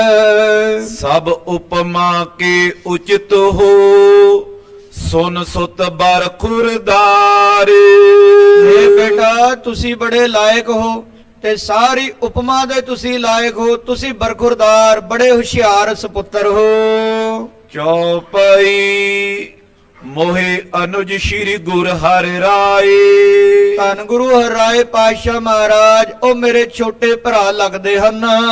ਤੈਂ ਜੀ ਛਟ ਸੁਤ ਗੁਣ ਸਮੁਦਾਏ, ਤੇ ਐਸੇ ਸਤਿਗੁਰਾਂ ਦੇ ਤੁਸੀਂ ਵੱਡੇ ਸੁਪੁੱਤਰ ਹੋ। ਤੁਰ ਕੇ ਸ਼ਿਰ ਕੋ ਬਸ ਕਰ ਲੀਨਾ। ਤੇ ਬੇਟਾ ਤੁਸੀਂ ਇੰਨੇ ਲਾਇਕ ਹੋ ਕਿ ਸੁਲਤਾਨੇ ਹਿੰਦ ਨੂੰ, ਦਿੱਲੀ ਦੇ ਬਾਦਸ਼ਾਹ ਨੂੰ ਤੁਸੀਂ ਆਪਣੇ ਅਧੀਨ ਕੀਤਾ ਹੋਇਆ ਹੈ। ਜਦ ਮੈਂ ਬਿਦਤਿਓ ਅਜ਼ਮਤ ਪੀਨਾ, ਤੇ ਜਗਤ ਦੇ ਵਿੱਚ ਤੁਹਾਡੀ ਭਾਰੀ ਅਜ਼ਮਤ ਉਹ ਵਿਦਤ ਹੈ। ਤੋ ਸਮ ਅਪਰ ਨਹੀਂ ਜਗ ਕੋਈ, ਜਗਤ ਦੇ ਵਿੱਚ ਤੁਹਾਡੇ ਵਰਗਾ ਹੋਰ ਕੋਈ ਕਰਾਮਾਤੀ ਨਹੀਂ ਹੈ। ਇਤੀ ਸ਼ਕਤ ਕਿਤ ਪਈਤ ਸੋਈ। ਭਲਾ ਇੰਨੀ ਸ਼ਕਤੀ ਇੰਨੀ ਅਜ਼ਮਤ ਹੋਰ ਕਿਸ ਦੇ ਵਿੱਚ ਹੋਵੇਗੀ। ਤੋ ਪਿਤ ਜੈਸੇ ਅਨੁਜ ਹਮਾਰਾ। ਤੇ ਇਸੇ ਪ੍ਰਕਾਰ ਦੇ ਨਾਲ ਤੁਸੀਂ ਸਾਡੇ ਵੀ ਪੁੱਤਰ ਲੱਗਦੇ ਹੋ ਤੇ ਉਹ ਤੁਹਾਡੇ ਪਿਤਾ ਜੀ ਮੇਰੇ ਭਰਾ ਲੱਗਦੇ ਹਨ। ਤਿਨਹੀ ਸਮ ਮੈਂ ਤੋਏ ਨਿਆਰਾ। ਤੇ ਬੇਟਾ ਲੱਗਦਾ ਤਾਂ ਤੂੰ ਮੇਰਾ ਭਤੀਜਾ ਹੈ ਤੇ ਭਤੀਜਾ ਵੀ ਪੁੱਤਰ ਦੀ ਨਿਆਈ ਹੁੰਦਾ ਹੈ। ਗੁਰਤਾ ਵਸਤ ਹਮਾਰ ਤੁਮਾਰੀ। ਆ ਵੇਖੋ ਨਾ, ਗੁਰਤਾ ਗੱਦੀ ਤੁਹਾਡੇ ਤੇ ਸਾਡੇ ਘਰ ਦੇ ਵਿੱਚ ਹੀ ਰਹਿਣੀ ਚਾਹੀਦੀ ਹੈ। ਸਭ ਕਾਰਨ ਤੇ ਲਖ ਅਧਿਕਾਰੀ। ਤੇ ਆਪਾਂ ਹੀ ਅਧਿਕਾਰੀ ਆ, ਸਾਡੀ ਪੀੜ੍ਹੀ ਦੇ ਵਿੱਚ ਹੀ ਗੁਰਤਾ ਗੱਦੀ ਹੈ। ਤੇਗ ਬਹਾਦਰ ਦੂਰ ਬਡੇਰੀ। ਤੇ ਗੁਰੂ ਤੇਗ ਬਹਾਦਰ ਮਹਾਰਾਜ 2 ਪੀੜ੍ਹੀਆਂ ਪਹਿਲਾਂ ਨੇ, ਉਹਨਾਂ ਦਾ ਦੂਰ ਦਾ ਨਾਤਾ ਹੈ ਗੁਰੂ ਘਰ ਵੱਲੋਂ। ਤੇ ਕਹਿੰਦੇ ਉਹ ਕਿਸ ਪ੍ਰਕਾਰ ਹੁਣ ਗੁਰਤਾ ਗੱਦੀ ਤੇ ਬੈਠ ਸਕਦੇ ਨੇ। ਕਿਮ ਗੁਰ ਬਨ ਬੈਠੇ ਹੋ ਇਸ ਬੇਰੀ। ਉਹ ਪਤਾ ਨਹੀਂ ਕਿਦਾਂ ਗੁਰੂ ਬਣ ਕੇ ਬੈਠ ਗਏ। 6ਵੇਂ ਪਾਤਸ਼ਾਹ ਮਹਾਰਾਜ ਤੋਂ ਬਾਅਦ 7ਵੇਂ ਗੁਰਦੇਵ ਬੈਠੇ, ਉਹਨਾਂ ਦੇ ਪੁੱਤਰੇ, ਉਹਨਾਂ ਤੋਂ ਬਾਅਦ ਉਹਨਾਂ ਦੇ ਸੁਪੁੱਤਰ ਗੁਰੂ ਹਰਕ੍ਰਿਸ਼ਨ ਮਹਾਰਾਜ ਬੈਠੇ। ਤੇ ਗੁਰੂ ਤੇਗ ਬਹਾਦਰ ਮਹਾਰਾਜ ਤਾਂ ਉਹਨਾਂ ਦੇ 2 ਪੀੜ੍ਹੀਆਂ ਉੱਪਰ ਨੇ, ਉਹ ਕਿਦਾਂ ਗੁਰੂ ਬਣ ਕੇ ਬੈਠ ਗਏ। ਚਿਤ ਮੈਂ ਕਿਉ ਨਾ ਚਿੰਤ ਕੋਠਾਨੇ। ਪੁੱਤਰ ਜੀ ਕੀ ਗੱਲ ਤੁਹਾਡੇ ਮਨ ਦੇ ਵਿੱਚ ਚਿੰਤਾ ਹੁੰਦੀ ਨਹੀਂ? ਤੁਸੀਂ ਇਸ ਬਾਰੇ ਜਮਾ ਨਹੀਂ ਸੋਚਦੇ। ਮਹਿਮੈ ਮਹਿਮਾ ਮਹਿਤੀ ਹਾਨੇ ਧਰਤੀ ਦੇ ਉੱਤੇ ਉਹਨਾਂ ਦੀ ਭਾਰੀ ਮਹਿਮਾ ਹੋ ਰਹੀ ਹੈ। ਦਰਬ ਹਜ਼ਾਰੋਂ ਰੋਜ਼ ਸੰਭਾਰੇ ਹਜ਼ਾਰਾਂ ਰੁਪਈਆ ਰੋਜ਼ ਦਾ ਚੜਾਵਾ ਉਹਨਾਂ ਦੇ ਕੋਲ ਚੜ ਰਿਹਾ ਹੈ। ਵੱਡ ਐਸ਼ਵਰਜ ਆਪਨੋ ਧਾਰੇ ਤੇ ਐਡਾ ਐਸ਼ਵਰਜ ਉਹਨਾਂ ਨੇ ਧਾਰਨ ਕੀਤਾ ਹੋਇਆ ਹੈ। ਸ਼ਾਹ ਨਿਕਟ ਬੁਲਵਾਵਨ ਠਾਨੋ ਤੇ ਪੁੱਤਰ ਜੀ ਮੈਂ ਚਾਹੁੰਦਾ ਕਿ ਗੁਰੂ ਜੀ ਨੂੰ ਤੁਸੀਂ ਬਾਦਸ਼ਾਹ ਦੇ ਕੋਲ ਬੁਲਾਵੋ। ਜਿਉ ਕਿਉ ਕਰ ਸ਼ਤਰੂ ਤੈ ਹਾਨੋ ਜਿਵੇਂ ਕਿਵੇਂ ਕਰਕੇ ਬਾਦਸ਼ਾਹ ਦੇ ਕੋਲੋਂ ਆਪਾਂ ਆਪਣੇ ਦੁਸ਼ਮਣ ਦੀ ਹਾਨੀ ਕਰਵਾਈਏ, ਨੁਕਸਾਨ ਕਰਵਾਈਏ। ਕਰੇ ਯਤਨ ਮੈਂ ਸਰਿਓ ਨ ਕੋਈ ਪੁੱਤਰ ਮੈਂ ਤਾਂ ਯਤਨ ਕਰਕੇ ਵੇਖ ਲਿਆ, 2 ਵਾਰੀ ਮੈਂ ਗੋਲੀ ਵੀ ਚਲਵਾ ਚੁੱਕਾ, ਪਰ ਮੇਰੇ ਤੋਂ ਕੋਈ ਵੀ ਯਤਨ ਕੰਮਕਾਰ ਨਹੀਂ ਹੋਇਆ। ਬਚਿਓ ਸੰਗਾਰਨ ਸਭ ਤੇ ਸੋਈ ਗੁਰੂ ਮਹਾਰਾਜ ਤਾਂ ਬਚਦੇ ਆਏ ਨੇ, ਮੈਂ ਕਿੰਨੀ ਵਾਰੀ ਉਹਨਾਂ ਨੂੰ ਸੰਘਾਰ ਕਰਨ ਦਾ ਯਤਨ ਕੀਤਾ, ਪਰ ਮੇਰੇ ਸਾਰੇ ਪ੍ਰਯਤਨ ਨਿਸ਼ਫਲ ਗਏ ਨੇ। ਜਾਂ ਤੇ ਸੁਧ ਤੁਵ ਨਿਕਟ ਪਠਾਈ ਇਸੇ ਕਰਕੇ ਬੇਟਾ ਮੈਂ ਤੁਹਾਨੂੰ ਆ ਖਬਰ ਭੇਜੀ ਹੈ। ਬਨ ਆਵੇ ਅਬ ਕਰਨੀ ਉਪਾਈ ਹੁਣ ਤਾਂ ਤੁਹਾਨੂੰ ਹੀ ਕੋਈ ਨਾ ਕੋਈ ਯਤਨ, ਕੋਈ ਉਪਾਅ ਕਰਨਾ ਬਣ ਆਉਂਦਾ ਹੈ। ਬਿਮਲਿਕ ਦੂਤ ਪਠਾਵਨ ਕੀਨਾ ਇਦਾਂ ਚਿੱਠੀ ਲਿਖ ਕੇ ਇੱਕ ਦੂਤ ਦੇ ਹੱਥ ਭੇਜੀ ਹੈ ਤੇ ਉਸ ਨੂੰ ਦਿੱਲੀ ਭੇਜਿਆ। ਜਾਣਿਓ ਰਿਪੋਏ ਪ੍ਰਾਨ ਬਈਨਾ ਜਾਣ ਲਿਆ ਕਿ ਹੁਣ ਅਵਸ਼ ਹੀ ਮੇਰਾ ਕੰਮ ਬਣੇਗਾ, ਮੇਰੇ ਦੁਸ਼ਮਣ ਦੀ ਹਾਨੀ ਹੋਵੇਗੀ। ਬਹੁਤ ਮੋਲ ਕੋ ਇੱਕ ਸਿਰੋ ਪਾਓ ਦੂਤ ਨੂੰ ਭੇਜਣ ਲੱਗਿਆ ਇੱਕ ਬੜਾ ਮਹਿੰਗਾ ਸਿਰੋਂ ਪਾਓ ਨਾਲ ਦਿੱਤਾ ਹੈ। ਵਸਤ ਅਜਾਇਬ ਅਪਰ ਪਠਾਓ ਹੋਰ ਵੀ ਬੜੀਆਂ ਕੀਮਤੀ ਵਸਤੂਆਂ, ਅਜਾਇਬ ਭੇਟਾਵਾਂ ਉਹ ਵੀ ਨਾਲ ਦਿੱਤੀਆਂ ਚਿੱਠੀ ਦੇ। ਦਿੱਲੀ ਮੈਂ ਲੈ ਕਰ ਸੋ ਗਇਓ ਉਹ ਦੂਤ ਸਿਰੋਂ ਪਾਓ ਤੇ ਭੇਟਾਵਾਂ ਲੈ ਕੇ ਦਿੱਲੀ ਦੇ ਵੱਲ ਗਿਆ ਹੈ। ਰਾਮ ਰਾਏ ਟਿਗ ਪਹੁੰਚਿਤ ਪਇਓ ਜਾ ਕੇ ਬਾਬਾ ਰਾਮ ਰਾਏ ਜੀ ਨੂੰ ਦਿੱਲੀ ਦੇ ਵਿੱਚ ਮਿਲਿਆ।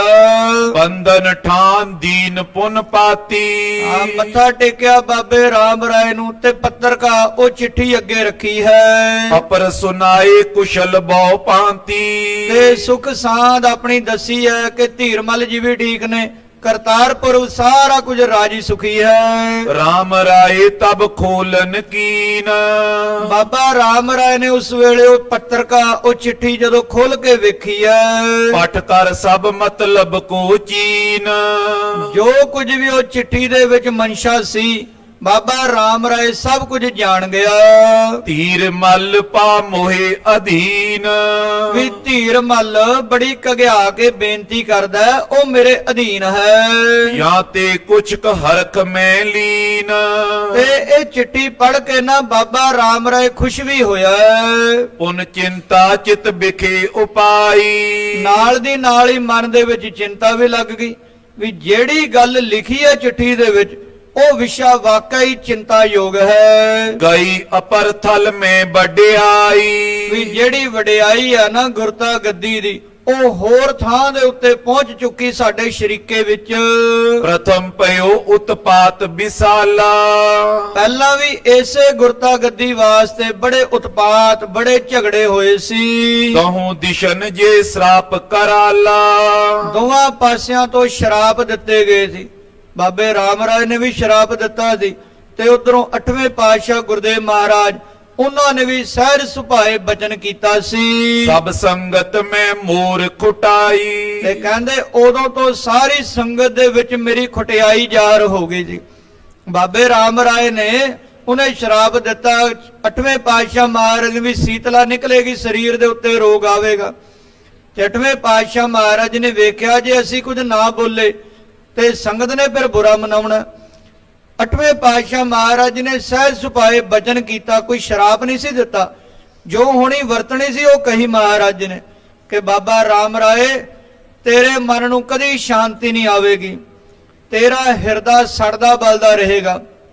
ਦੂਜੀ ਗੱਲ, ਤੇਰੇ ਘਰ ਦੇ ਵਿੱਚ ਸੰਤਾਨ ਦੀ ਉਤਪਤੀ ਨਹੀਂ ਹੋਵੇਗੀ। ਤੀਜੀ ਗੱਲ, ਤੂੰ ਅਵਗਤ ਮੋਤੇ ਮਰੇਗਾ। ਤੇ ਬਿਲਕੁਲ ਇਸੇ ਪ੍ਰਕਾਰ ਹੋਇਆ। ਦੇਹਰਾਦੂਨ ਦੀ ਧਰਤੀ ਤੇ ਬਾਬਾ ਰਾਮ ਰਾਏ ਜੀ ਇਸੇ ਪ੍ਰਕਾਰ ਅਵਗਤ ਮਰੇ। ਸਰੀਰ ਦੇ ਵਿੱਚੋਂ ਦਸਮ ਦਵਾਰ ਰਾਹੀਂ ਜਿੰਦ ਕੱਢੀ ਤੇ ਕਿਸੇ ਦਾ ਕੰਮ ਸਵਾਰਨ ਲਈ ਗਏ ਪਿੱਛੇ ਉਹਨਾਂ ਦੀ ਘਰ ਵਾਲੀ ਸੀ ਮਾਤਾ ਪੰਜਾਬ ਕੌਰ, ਕੱਚੇ ਧਾਗੇ ਦੇ ਉੱਤੇ ਪੀਂਘ ਝੂਟਦੀ ਹੁੰਦੀ ਸੀ ਤੇ ਮਾਤਾ ਪੰਜਾਬ ਕੌਰ ਨੂੰ ਸਰੀਰ ਦੀ ਰਾਖੀ ਬਿਠਾ ਗਏ ਸੀ। ਮਸੰਦਾ ਨੇ ਆ ਕੇ ਵੇਖਿਆ, ਇੱਕ ਦਿਨ ਦੋ ਦਿਨ ਬਾਬਾ ਰਾਮ ਰਾਏ ਜੀ ਨਹੀਂ ਨਿਕਲੇ ਕਮਰੇ ਚੋਂ ਬਾਹਰ, ਤੇ ਉਹਨਾਂ ਨੇ ਧੱਕੇ ਦੇ ਨਾਲ ਮਾਤਾ ਪੰਜਾਬ ਕੌਰ ਨੂੰ ਪਰਾਂ ਕਰਕੇ ਦਰਵਾਜ਼ਾ ਖੋਲ੍ਹਿਆ ਤੇ ਬਾਬੇ ਰਾਮ ਰਾਏ ਦਾ ਸਰੀਰ ਸਾੜ ਦਿੱਤਾ। ਬਾਬਾ ਰਾਮ ਰਾਏ ਜੀ ਦੀ ਜਦੋਂ ਆਤਮਾ ਆਈ, ਵੇਖਿਆ ਕਿ ਮੈਂ ਹੁਣ ਸਰੀਰ ਦੇ ਵਿੱਚ ਦਾਖਲ ਨਹੀਂ ਹੋ ਸਕਦਾ। ਏਦਾਂ ਮਹਾਰਾਜ ਜੀ ਦਾ ਜਿਹੜਾ ਉਹ ਬਚਨ ਸਹਿਜ ਸੁਭਾਏ ਕੀਤਾ ਉਹ ਸੱਚ ਹੋਇਆ ਸੈ। ਪਿਤ ਸਤ ਗੁਰ ਪੂਰਬ ਬਿਦਤਾਈ, ਕਹਿੰਦੇ ਗੁਰੂ ਪਾਤਸ਼ਾਹ ਮਹਾਰਾਜ ਇੱਥੇ ਪ੍ਰਗਟ ਹੋਏ ਨੇ। ਸ਼੍ਰੀ ਹਰਿ ਕ੍ਰਿਸ਼ਨ ਬਹੁਰ ਪਰਲੋਕ, ਫੇਰ ਗੁਰੂ ਹਰਕ੍ਰਿਸ਼ਨ ਪਾਤਸ਼ਾਹ ਮਹਾਰਾਜ ਉਹ ਸੱਚਖੰਡ ਪਿਆਨਾ ਕਰ ਗਏ ਦਿੱਲੀ ਵਿੱਚ। ਜਿਸ ਤੇ ਸਭ ਕੁਟੰਬ ਮੈਂ ਸ਼ੋਕ, ਉਹਨਾਂ ਦੇ ਜਾਣ ਨਾਲ ਪਰਿਵਾਰ ਦੇ ਵਿੱਚ ਬੜਾ ਸ਼ੋਕ ਵਰਤਿਆ, ਦੁੱਖ ਮਨਾਇਆ ਗਿਆ। ਮੋ ਕਹੋ ਬੁਰਾ ਜਗਤ ਠਹਿਰਾਇਓ, ਇਹ ਸਾਰਾ ਜਗਤ ਮੈਨੂੰ ਹੀ ਬੁਰਾ ਆਖਦਾ, ਮੈਨੂੰ ਖੋਟਾ ਸਮਝਦਾ ਹੈ। ਅਬੇ ਅਪਰ ਉਤਪਾਤੇ ਉਠਾਇਓ, ਤੇ ਹੁਣ ਫੇਰ ਆਈ ਕੁਝ ਸ਼ੁਰੂ ਹੋ ਗਿਆ ਗੁਰੂ ਘਰ ਦੇ ਵਿੱਚ, ਆਈ ਝਗੜਾ ਗੁਰਤਾ ਗੱਦੀ ਦਾ ਚੱਲ ਪਿਆ। ਵੈ ਜੈ ਹੈ ਕੁਛ ਤੇ ਕੁਛ ਹੋਰ, ਮੈਂ ਸੋਚਿਆ ਦਾ ਕੁਝ ਹੋਰ ਸੀ ਪਰ ਬਣ ਕੁਝ ਹੋਰ ਗਿਆ। ਆਈ ਲਿਖਿਆ ਮਹਾਰਾਜ ਨੇ ਸ਼ਲੋਕਾਂ ਦੇ ਵਿੱਚ, ਨਰ ਚਾਹਤ ਕਛ ਔਰ ਕੀ ਔਰੈ ਭਈ, ਚਿਤਵਤ ਰਿਓ ਠਗੋਰ, ਨਾਨਕ ਪਾਸੀ ਗੱਲ ਪਰੀ। ਕਹਿੰਦੇ ਸੋਚਿਆ ਕੁਝ ਹੋਰ ਸੀ, ਕੁਝ ਹੋਰ ਦਾ ਹੋਰ ਹੀ ਬਣ ਗਿਆ। ਮਹਾ ਕਲੰਕਤ ਕਹਿ ਸਭ ਠੋਰ, ਸਾਰੀ ਦੁਨੀਆ ਮੈਨੂੰ ਮਹਾ ਕਲੰਕੀ ਆਖਦੀ ਐ। ਇਤਿਆਦਿਕ ਮਨ ਗਟੀ ਵਿਚਾਰੇ, ਏਦਾਂ ਆਪਣੇ ਮਨ ਦੇ ਵਿੱਚ ਗਿਣਤੀਆਂ ਮਿਣਤੀਆਂ ਸੋਚਦਾ ਹੈ। ਕਹਾਂ ਕਰੋ ਮੈਂ ਯਤਨ ਸੁਧਾਰੇ, ਹੁਣ ਮੈਂ ਕਿਵੇਂ ਆਪਣਾ ਕਲੰਕ ਦੂਰ ਕਰਾਂ, ਕਿਵੇਂ ਮੈਂ ਕੋਈ ਯਤਨ ਬਣਾਵਾਂ। ਪਾਤੀ ਕੋ ਉੱਤਰ ਲਿਖ ਦੀਨੋ, ਮੈਂ ਚਿੱਠੀ ਦਾ ਜਵਾਬ ਲਿਖਣਾ, ਕਿਉਂਕਿ ਸਭ ਕੁਝ ਧੀਰਮਲ ਨੇ ਮੇਰੇ ਉੱਤੇ ਸੁੱਟ ਦਿੱਤਾ ਵੀ ਮੈਂ ਤਾਂ ਯਤਨ ਕਰਕੇ ਵੇਖ ਲਿਆ, ਗੋਲੀਆਂ ਚਲਾ ਕੇ ਵੇਖ ਲਈਆਂ, ਕੁਝ ਨਹੀਂ ਸਰਿਆ, ਹੁਣ ਤੂੰ ਹੀ ਕੁਝ ਕਰ। ਫਿਰ ਬਾਬਾ ਰਾਮ ਰਾਏ ਨੇ ਚਿੱਠੀ ਦਾ ਉੱਤਰ ਲਿਖਿਆ। ਤੁਮ ਹੋ ਵੱਡੇ ਸਕਲ ਬਿਦ ਚੀਨੋ, ਲਿਖਿਆ ਕਿ ਆਪ ਜੀ ਵੱਡੇ ਹੋ ਤਾਇਆ ਜੀ, ਤੁਸੀਂ ਸਾਡੇ ਵੱਡੇ ਹੋ। ਜਿਤਕ ਉਪਾਏ ਮੋਹਿ ਤੇ ਬਨੇ, ਕੋਈ ਗੱਲ ਨਹੀਂ, ਚਿੰਤਾ ਨਾ ਕਰਿਓ, ਜਿਹੜਾ ਉਪਾਅ ਮੇਰੇ ਤੋਂ ਬਣਿਆ ਮੈਂ ਜ਼ਰੂਰ ਕਰਾਂਗਾ। ਕਰੋ ਸੋ ਮੈਂ ਜਿਮ ਚਿੰਤਾ ਹਨੇ, ਜਿਵੇਂ ਤੁਹਾਡੀ ਚਿੰਤਾ ਦੂਰ ਹੋ ਸਕਦੀ ਹੈ ਮੈਂ ਉਹ ਪ੍ਰਯਤਨ ਜ਼ਰੂਰ ਕਰਾਂਗਾ। ਕਹੇ ਤੁਮਾਰੇ ਮੈਂ ਦਿਨ ਰਾਤੀ, ਤਾਇਆ ਜੀ ਮੈਂ ਤਾਂ ਹਮੇਸ਼ਾ ਤੁਹਾਡੇ ਅਨੁਸਾਰ ਹੀ ਚੱਲਾਂਗਾ। ਮਨ ਕਿਉਂ ਨਾ ਰਾਵਰੀ ਬਾਤੀ, ਤੇ ਮੈਂ ਕਿਉਂ ਨਹੀਂ ਫਿਰ ਤੁਹਾਡੀ ਗੱਲ ਮੰਨਾਂਗਾ, ਮੈਂ ਤੁਹਾਡੇ ਅਨੁਸਾਰ ਹਾਂ ਤੇ ਕਿਉਂ ਨਾ ਤੁਹਾਡਾ ਕਿਹਾ ਮੰਨਾਂਗਾ। ਲਿਖੀ ਪਠਾਈ ਪੁਰ ਕਰਤਾਰ, ਇਦਾਂ ਚਿੱਠੀ ਦਾ ਜਵਾਬ ਲਿਖ ਕੇ ਉਸੇ ਦੂਤ ਨੂੰ ਪੱਤਰਕਾ ਦਿੱਤੀ ਤੇ ਕਰਤਾਰਪੁਰ ਵਾਪਸ ਭੇਜਿਆ। ਪਠਤ ਧੀਰਮਲ ਆਨੰਦ ਤਾਰ, ਧੀਰਮਲ ਨੇ ਜਵਾਬ ਪੜਿਆ, ਉਹਨੂੰ ਸ਼ਾਂਤੀ ਮਿਲੀ ਆ, ਆਨੰਦ ਆਇਆ। ਕਯੋ ਮਸੰਦ ਸੰਗ ਸਮਝਾਏ, ਲਾਗੇ ਸ਼ੀਆਂ ਮਸੰਦ ਬੈਠਾ ਜੀ, ਕਹਿੰਦਾ ਮਸੰਦਾ ਆ ਵੇਖ ਜਵਾਬ ਆ ਗਿਆ, ਰਾਮ ਰਾਏ ਨੇ ਹਾਮੀ ਭਰ ਦਿੱਤੀ ਐ। ਸਫਲੇ ਤੇਰੋ ਕਹਿਓ ਉਪਾਏ, ਮੈਂ ਤੇਰਾ ਕਿਹਾ ਮੰਨਿਆ ਤੇ ਆਪਣੀ ਤਰਕੀਬ ਕੰਮ ਕਰ ਗਈ। ਬਾਬਾ ਰਾਮ ਰਾਏ ਜੀ ਮੰਨ ਗਏ। ਰਾਮ ਰਾਏ ਖਾਤਰ ਕਰ ਪਠੀ, ਹਾਂ ਤੇ ਬਾਬਾ ਰਾਮ ਰਾਏ ਨੇ ਆ ਵੇਖ ਸਾਰੇ ਮੇਰੇ ਵਾਸਤੇ ਆ ਚਿੱਠੀ ਭੇਜੀ ਐ, ਇਹੋ ਪਾਤੀ ਮੈਂ ਤਿਸ ਕੀ ਪਠੀ, ਤੇ ਉਹਦੀ ਮੈਂ ਚਿੱਠੀ ਦਾ ਜਵਾਬ ਆ ਮੈਂ ਹੁਣੀ ਪੜਿਆ ਤੇ ਉਹਨੇ ਮੈਨੂੰ ਭਰੋਸਾ ਦਿੱਤਾ, ਆਸ਼ਵਾਸਨ ਦਿੱਤਾ ਹੈ। ਇਸ ਪ੍ਰਕਾਰ ਇਹ ਭਇਓ ਬਿਰਤੰਤ, ਇਸ ਪ੍ਰਕਾਰ ਦੇ ਨਾਲ ਸਾਰਾ ਵਰਤਾਂਤ ਵਰਤਿਆ। ਗੁਰ ਦਰੋਹੀ ਅਨਹਿਤ ਚਿਤਵੰਤ, ਦੋਵੇਂ ਜਿਹੜੇ ਗੁਰੂ ਦਰੋਹੀ ਨੇ ਨਾ ਉਹ ਮਾੜਾ ਚਿਤਵਦੇ ਨੇ। ਪਾਪ ਬੁਰਾ ਪਾਪੀ ਕੋ ਪਿਆਰਾ, ਆਪਣੇ ਮਨ 'ਚ ਪਾਪ ਹੀ ਚਿਤਵਦੇ ਨੇ। ਬੁਰੇ ਭਲੇ ਕੀ ਸਾਰ ਨ ਜਾਣੇ, ਇਹਨਾਂ ਨੂੰ ਹਲੇ ਬੁਰੇ ਭਲੇ ਦੀ ਕੋਈ ਸਾਰ ਨਹੀਂ ਹੈ। ਭਏ ਲੋਭ ਬਸ ਕੁਕ੍ਰਿਤ ਠਾਨੇ, ਲੋਭ ਨੇ ਮੱਤ ਮਾਰ ਦਿੱਤੀ, ਲੋਭ ਦੇ ਵਸ਼ੀਕਾਰ ਹੋ ਕੇ ਇਹ ਮਾੜੇ ਕਰਮ ਕਰਨ ਲੱਗੇ ਨੇ, ਕੁਕ੍ਰਿਤ ਕਰਮ ਕਰਦੇ ਨੇ। ਇੱਕ ਦਿਨ ਤੁਰ ਕੇ ਸ਼ਰ ਕੇ ਤੀਰ, ਇੱਕ ਦਿਨ ਬਾਬਾ ਰਾਮ ਰਾਏ ਸੁਲਤਾਨੇ ਹਿੰਦ ਔਰੰਗਜ਼ੇਬ ਦੇ ਕੋਲ ਆਇਆ। ਬੈਠਿਓ ਰਾਮ ਰਾਏ ਨਰ ਪੀਰ, ਸਭਾ ਲੱਗੀ ਹੋਈ ਹੈ, ਜਿੰਨੇ ਮੰਤਰੀ ਸੰਤਰੀ ਵਜ਼ੀਰ ਸਾਰੇ ਬੈਠੇ ਨੇ, ਸ਼ਾਹੀ ਅਫਸਰ ਤੇ ਬਾਬਾ ਰਾਮ ਰਾਏ ਜੀ ਵੀ ਉੱਥੇ ਬੈਠੇ ਨੇ। ਕਯੋ ਪ੍ਰਸੰਗ ਗੁਰਨ ਕੋਇ ਤੋਨ, ਗੱਲਾਂ ਚੱਲ ਪਈਆਂ ਤੇ ਗੁਰੂ ਮਹਾਰਾਜ ਜੀ ਦਾ ਪ੍ਰਸੰਗ ਚੱਲਿਆ। ਅਬ ਗਾਦੀ ਪਰ ਬੈਠਿਓ ਕੌਣ, ਔਰੰਗਜ਼ੇਬ ਕਹਿੰਦਾ ਵੀ ਗੁਰੂ ਹਰਕ੍ਰਿਸ਼ਨ ਸਾਹਿਬ ਮਹਾਰਾਜ ਤਾਂ ਸੱਚਖੰਡ ਚਲੇ ਗਏ, ਵੀ ਹੁਣ ਇਸ ਵੇਲੇ ਗੁਰਤਾ ਗੱਦੀ ਦੇ ਉੱਤੇ ਕੌਣ ਹੈ? ਕੌਣ ਬੈਠੇ ਨੇ? ਗੁਰੂ ਨਾਨਕ ਮਹਾਰਾਜ ਜੀ ਦੀ ਗੱਦੀ ਦੇ ਵਾਰਿਸ ਕੌਣ ਨੇ? ਸ਼੍ਰੀ ਹਰਿ ਕ੍ਰਿਸ਼ਨ ਬਾਲ ਬਹਿ ਜਾਏ, ਧੰਨ ਗੁਰੂ ਹਰਕ੍ਰਿਸ਼ਨ ਮਹਾਰਾਜ ਜਿਨ੍ਹਾਂ ਦੀ ਉਮਰਾ ਬੜੀ ਛੋਟੀ ਸੀ, ਪਹੁੰਚੇ ਸੋ ਪਰ ਲੋਕ ਕੇ ਮਾਏ, ਉਹ ਤਾਂ ਸੱਚਖੰਡ ਚਲੇ ਗਏ ਨੇ। ਅਧਿਕਾਰੀ ਸੁਤ ਹੁਤੋ ਨ ਤੇ ਕੋਏ, ਉਹਨਾਂ ਦੀ ਅੱਗੇ ਕੋਈ ਸੰਤਾਨ ਵੀ ਨਹੀਂ ਜਿਹੜੀ ਅਧਿਕਾਰੀ ਹੈ, ਜਿਹੜੀ ਬੈਠ ਸਕੇ ਗੱਦੀ ਤੇ।